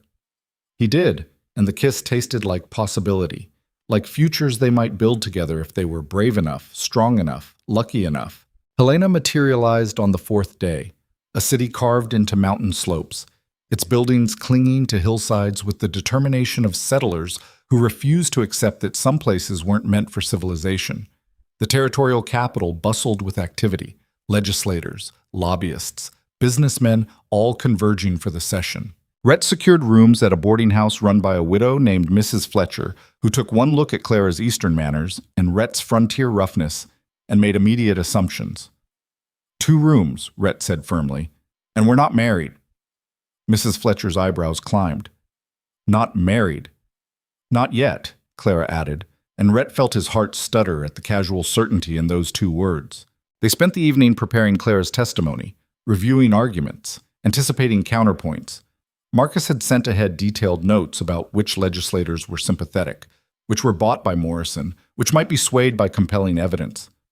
"The key is demonstrating value," Clara said, pacing the boarding house parlor. "They need to see that practical teaching produces results formal credentials can't match. Then bring examples. Student work, letters from parents, concrete evidence that your methods work." "I have all that. But will it be enough against Morrison's money and influence?" Rhett caught her hand as she passed, pulling her to a stop. "It'll be enough because you'll make it enough. You convince Stillwater, you can convince Helena. Stillwater knows me. Helena sees me as some Eastern woman playing at frontier life. Then show them you're not playing. Show them steel." The legislative session began the next morning in a building that aspired to grandeur and achieved competent functionality. Rhett sat in the gallery watching legislators debate matters of taxation and land rights, studying the power dynamics, identifying allies and enemies. Morrison was easy to spot, a bull of a man in expensive clothes working the room with practiced ease, shaking hands and making promises. When his eyes landed on Rhett, recognition and displeasure flickered across his face. "Callahan," Morrison said, approaching with false warmth, "didn't expect to see you in Helena. Didn't expect you to abuse legislative power for personal vendettas. Guess we're both surprised." Morrison's smile never wavered, but his eyes went cold. "I'm trying to ensure Montana's children receive quality education from properly trained professionals. That's hardly a vendetta. It's retaliation for your nephew's embarrassment. Everyone knows it." "What everyone knows," Morrison said quietly, "is that I have 17 legislators who'll vote my way regardless of what your schoolteacher says. You came all this way for nothing." "We'll see." Morrison leaned closer, voice dropping. "I could make problems for you disappear, Callahan. I know about your cattle drive timing, know you're losing money being here. Withdraw your support, convince the girl to leave teaching, and I'll make sure you get premium contracts next season." "You're offering me a bribe to abandon the woman I love?" "I'm offering you a business opportunity to choose profit over sentiment." Rhett smiled, and it wasn't friendly. "Here's my counteroffer. Withdraw your bill. Admit it's motivated by spite, and maybe I won't make it my personal mission to expose every dirty deal you've ever made." "You're threatening me?" "I'm promising you." Morrison's facade cracked, showing the ruthlessness underneath. "You have no idea who you're dealing with. A bully who thinks money and power excuse cruelty. I know exactly who you are, Morrison. Question is whether you know who I am." They locked eyes, 2 men accustomed to getting their way, neither willing to back down. Finally, Morrison stepped back. "This isn't over," he said. "It never is with your type, but I'm not going anywhere." Clara testified that afternoon, standing before the legislature with dignity and passion, presenting evidence of student achievement, parent testimonials, proof that her unorthodox methods produced literate, capable young people prepared for frontier life. She was magnificent, articulate, prepared, unintimidated by the power arrayed against her. Rhett watched from the gallery, chest tight with pride and fear in equal measure. Morrison's lawyers countered with arguments about standards and consistency, painting Clara as well-meaning but unqualified, suggesting her success was anomaly rather than proof of concept. The debate raged for 3 hours. Legislators asked questions ranging from genuinely curious to actively hostile. Clara answered all of them with grace and intelligence, never losing her composure even when confronted with thinly veiled contempt. When the session finally adjourned, Rhett met her in the corridor. She looked exhausted, emotionally wrung out, but still standing. "How did I do?" she asked. "You were perfect." "But was I convincing?" "You convinced me. That's all I know." That night, they walked Helena's streets in silence, both processing the day's events. The vote would come tomorrow, and despite Clara's compelling testimony, Morrison's money and influence cast a long shadow. "What if we lose?" Clara asked as they stood on a hillside overlooking the city, lights twinkling below like grounded stars. "Then we fight another way. Appeal to the territorial governor. Take it to the newspapers. Make it a public embarrassment Morrison can't ignore." "And if that doesn't work?" Rhett turned her to face him, hands settling on her shoulders. "Then we get married, move somewhere without Morrison's influence, and start over. But we start together." Clara's eyes widened. "Did you just propose?" "I'm saying that whatever happens tomorrow, whatever obstacles we face, I'm with you. If that's a proposal, then yes, I'm proposing. That's possibly the least romantic proposal in history. I'm new at this. Cut me some slack." Clara laughed through tears. "Yes." "Yes to cutting me slack?" "Yes to marrying you, you impossible man. Yes to starting over if we have to. Yes to all of it." Rhett kissed her there on the hillside above Helena, sealing a promise neither of them had planned, but both had somehow known was inevitable. When they finally separated, Clara was crying openly. "I love you," she said. "Even when you propose like you're negotiating cattle prices." "I love you too. And for the record, I'd negotiate much harder for cattle." She hit his shoulder, laughing. "You're terrible at romance." "Good thing you love me anyway." "Good thing," she agreed. The legislative vote came at noon the following day. Rhett sat rigid in the gallery, as roll was called, watching the tally grow on both sides. Morrison's bloc voted predictably against Clara, their loyalty purchased with promises and pressure. But others, swayed by Clara's testimony, moved by evidence of her effectiveness, or simply opposed to Morrison's blatant power grab, voted in her favor. The final count came down to one vote. One legislator who'd remained silent throughout the debate, a rancher from the Eastern Territory named Samuel Wright. "Mr. Wright," the speaker called, "how do you vote?" Wright stood slowly, an old man whose weathered face had seen Montana grow from wilderness to civilization. "I vote to reject the certification requirement. Miss Whitmore proved she doesn't need a fancy diploma to teach children what they need to know. This territory was built by people who learned by doing, not by reading about it in books. We shouldn't punish teachers for following that tradition." The chamber erupted. Morrison's face purpled with rage. Clara grabbed Rhett's hand so hard it hurt. And the speaker gavelled the room to order, officially declaring the bill defeated by a single vote. They'd won. Rhett pulled Clara into his arms, not caring who saw, not caring about propriety. She was shaking, laughing, crying all at once. "We did it," she whispered. "We actually did it." "You did it? I just stood there looking supportive." "You did so much more than that." As they left the building, Morrison intercepted them on the steps. His expression was cold fury barely contained. "This isn't over, Callahan. You've made an enemy today." "I made an enemy the day I chose Clara over your intimidation. Today just confirmed it." "You'll regret crossing me." Clara stepped forward before Rhett could respond. "Mr. Morrison, you tried to destroy my school because your nephew got embarrassed. You abused legislative power for personal revenge. You lost because goodness and truth matter more than money and influence. If you can't see that, I pity you." Morrison stared at her, speechless, then turned and stalked away. "That was brave," Rhett said. "Or stupid. Usually both." They rode out of Helena the next morning, the return journey feeling lighter despite the hard miles ahead. 3 days of riding brought them back within sight of Stillwater, and Rhett felt his chest tighten as familiar landmarks emerged. The ranch looked exactly as they'd left it. Buildings standing, fences intact, no visible disasters. But when they rode into the yard, Jake emerged from the barn with an expression that made Rhett's stomach drop. "What happened?" Rhett demanded, dismounting quickly. "Nothing catastrophic, but we had trouble on the drive. Rustlers hit us 2 days out. We lost maybe 50 head before we fought them off." Rhett's jaw clenched. 50 head was significant loss, but not devastating. "Anyone hurt?" "Cooper took a bullet to the shoulder. He'll recover." "I took one to the leg." Jake gestured to the bandage, visible beneath torn pants. "Been worse." "You should have sent word." "And what? Had you abandoned Miss Whitmore's fight to rush back for something already handled?" Jake shook his head. "I made a choice, boss. Same kind you've been making lately. Figured it was time I learned from example." Clara had dismounted and was examining Jake's injury with practiced efficiency. "This needs proper cleaning. You could lose the leg to infection." "It's fine, ma'am." "It's not fine, and you'll let me treat it or explain to Rhett why you were too stubborn to accept help." Jake looked at Rhett, who just shrugged. "She's going to be my wife. Get used to losing arguments." "Your wife?" Jake's face split into a rare smile. "Well, hell, congratulations, boss." "Thanks. Now let her fix your leg before it falls off." The next weeks blurred into activity. Cooper recovered slowly but steadily. The remaining cattle sold for good prices despite the losses. And Rhett threw himself into planning a wedding that Clara insisted should be simple but meaningful. "Just family and friends," she said, sketching ideas. "Nothing fancy.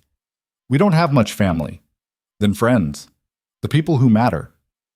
The ceremony took place on a Saturday in late spring, outside the schoolhouse Clara had fought so hard to keep.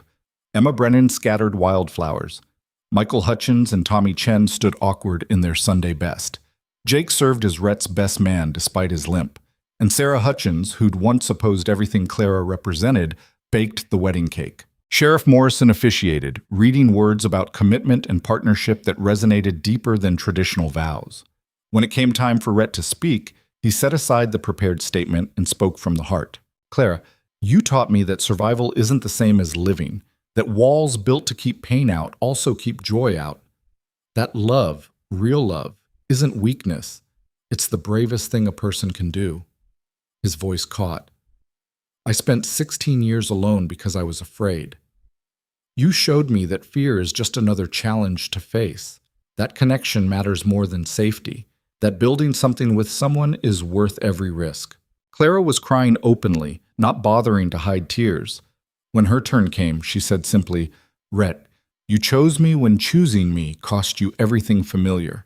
You stood beside me when standing alone would have been easier. You taught me that strength comes in many forms, and the strongest people are those who admit they're scared but try anyway. I love you. Today, tomorrow, always."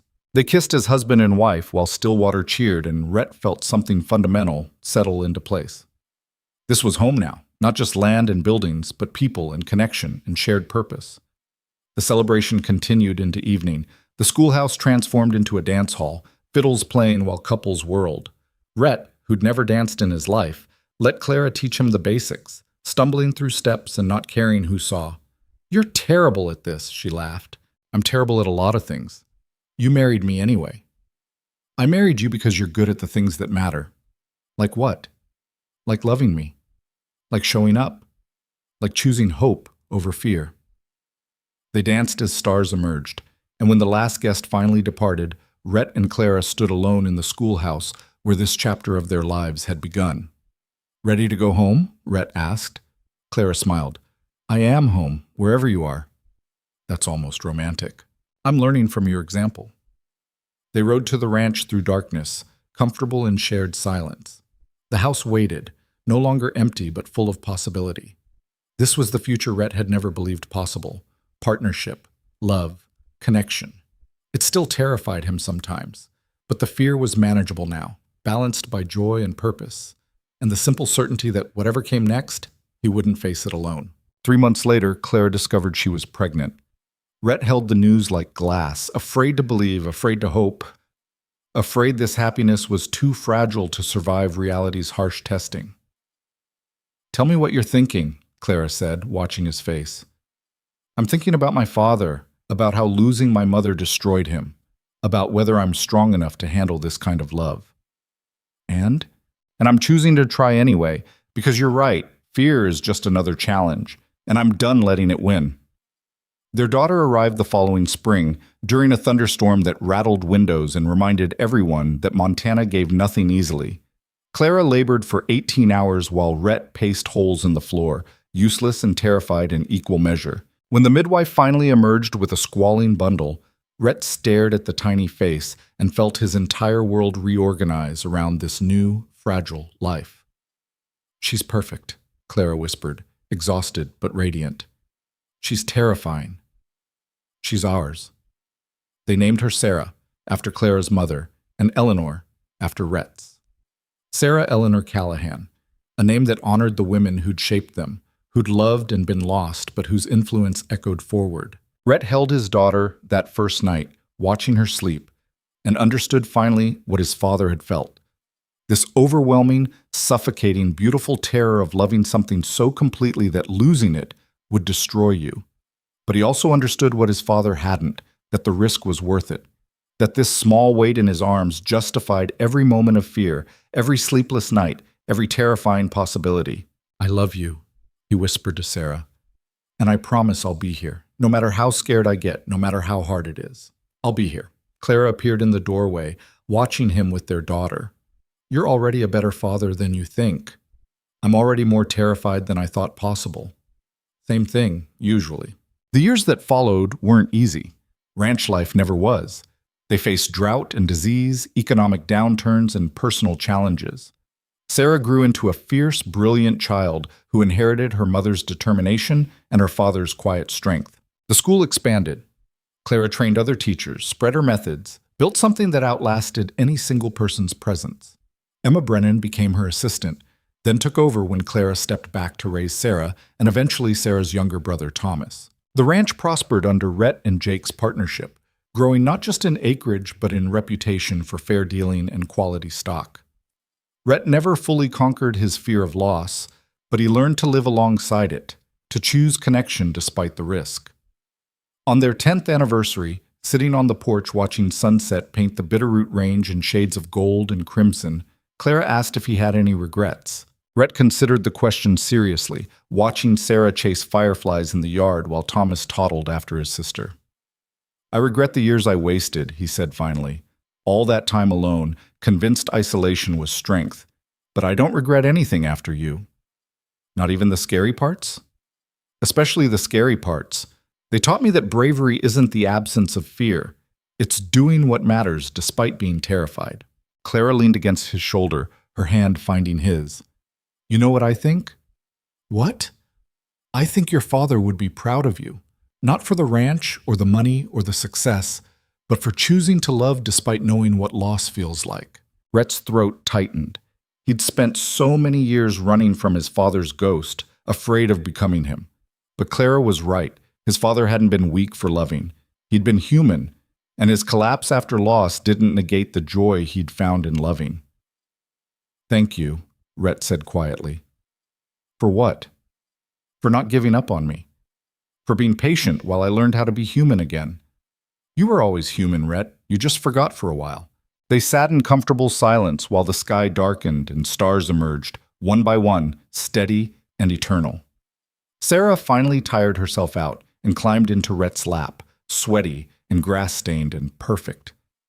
"Papa," she said, voice drowsy, "tell me a story." "What kind of story?" "A true one, about when you were brave." Rhett exchanged glances with Clara, who smiled encouragement. "Once," he began, "there was a man who was so afraid of being hurt that he built walls around his heart. He thought if he stayed alone, he'd stay safe. And he did stay safe. But he also stopped living." Sarah nestled closer, listening with the absolute attention children give to stories. "Then one day, a runaway wagon threatened someone innocent, and the man had to choose, stay safe behind his walls or risk everything to help. He chose to help, and that choice changed everything. Did he get hurt? Not by the wagon, but he did fall in love with a brave, stubborn woman who refused to let him hide, and falling in love was the scariest thing he'd ever done." "Scarier than the wagon?" "Much scarier, because wagons can only hurt your body. Love can hurt your heart." Sarah frowned, processing this. "But if it hurts, why do people do it?" Rhett looked at Clara, at Thomas sleeping in her arms, at the ranch spread before them in twilight. Because the joy is worth the risk, because being safe but alone is the same as being dead, because love, real love, makes everything else matter. Did the man stay scared? Always. But he did it anyway. Sarah smiled, satisfied with this answer, and within minutes had drifted to sleep against his chest. Rhett carried her inside, tucked her into bed with the tenderness of someone who'd learned that strength comes in many forms. When he returned to the porch, Claire was standing at the railing, silhouetted against stars. "That was a good story," she said. "It was the truth." "I know. That's what made it good." Rhett joined her, wrapping his arms around her waist from behind, resting his chin on her shoulder. "You know what's strange?" "What?" "I spent 16 years convinced that survival required isolation. That connection was weakness. That love destroyed people." He paused. "And now I can't imagine surviving without you. Without this." "So you were wrong?" "Completely. Love didn't destroy me. Loneliness was destroying me. You saved my life, Clara. You and Sarah and Thomas and this whole messy, terrifying, beautiful thing we've built." Clara turned in his arms, moonlight catching the silver threads beginning to show in her dark hair. 10 years together had marked them both. Lines around their eyes, scars from life's battles, the gentle wearing of time. But underneath, they were still the people who'd chosen each other despite every reason not to. "We saved each other," Clara corrected. "I was dying too, just differently. Dying of purpose without connection, of conviction without love. We found each other exactly when we needed to." "You believe in fate?" "I believe in choice. And I believe we keep choosing each other every day. That's stronger than fate." Rhett kissed her then, slow and deep and full of 10 years' worth of gratitude and love, and the certain knowledge that he'd found something worth more than safety. When they finally separated, both smiling, Clara said, "You know what Sarah asked me yesterday?" "What?" "She asked if we'd always been brave, if we'd ever been scared of anything." "What did you tell her?" "I told her that bravery isn't not being scared. It's being terrified and doing the right thing anyway, and that her father is the bravest person I know." "You're giving me too much credit." "I'm giving you exactly the right amount. You changed everything, Rhett, for yourself, for me, for our children. You proved that people can choose differently, can break patterns, can become who they need to be instead of staying who they were. We did that together." "Together," Clara agreed. They stood on the porch as night deepened, watching their land settle into darkness. Somewhere in the distance, a coyote called. Closer, the horses shifted in their stalls. The ranch breathed around them, alive and growing, a testament to what could be built when people chose connection over isolation. Rhett thought about his father, buried 16 years now in ground, that had reclaimed his body but not his lesson. Daniel Callahan had loved and lost and broken, but the breaking hadn't come from loving. It had come from losing and having nothing else to hold on to. Rhett had built differently. He'd built a life with multiple foundations. Clara, yes, but also the ranch, the community, the children, the purpose. If tragedy struck, when tragedy struck, because life guaranteed pain eventually, he'd have something to hold on to besides grief. That was the difference. That was the lesson it had taken him 34 years and one stubborn schoolteacher to learn. Love didn't destroy you if you built your life on more than one pillar. Community didn't weaken you if you chose it deliberately. Connection wasn't dangerous if you maintained yourself within it. "What are you thinking?" Clara asked, reading his silence. "That I'm not my father, that I've built something he couldn't, that our children will grow up understanding what he never did." Which is that strength isn't solitude. It's choosing to love despite the risk. It's building relationships that support rather than consume you. It's being brave enough to be vulnerable. Clara's eyes shone. "When did you get so wise?" "When you refused to let me stay stupid." She laughed, the sound carrying across the quiet ranch. "I love you, Rhett Callahan." "I love you, Clara Callahan. Always." They went inside together, checking on sleeping children one last time before retiring to their own bed. And as Rhett drifted towards sleep with Clara's breathing synchronizing with his own, he felt something he'd never thought possible. Peace. Not the peace of absence, no danger, no challenge, no fear, but the peace of acceptance, of knowing that tomorrow would bring problems and fear and the constant risk of loss, and choosing to face it anyway because the alternative was dying inside. He'd survived 16 years alone, but he'd only started living when Clara arrived. And now, surrounded by family and purpose and love, Rhett Callahan finally understood his father's last words. Daniel had whispered, "It was worth it," before dying, and young Rhett had thought he meant the pain was worth surviving, but he'd meant the love was worth the pain. And lying there in the darkness, holding the woman who'd saved him from himself, Rhett finally agreed. It was worth it. Every terrifying, beautiful moment, every choice to risk instead of retreat, every step toward connection instead of isolation, all of it. Worth it. The stars wheeled overhead, the land breathed around them, and somewhere in the house a child dreamed of stories about brave people choosing love despite fear.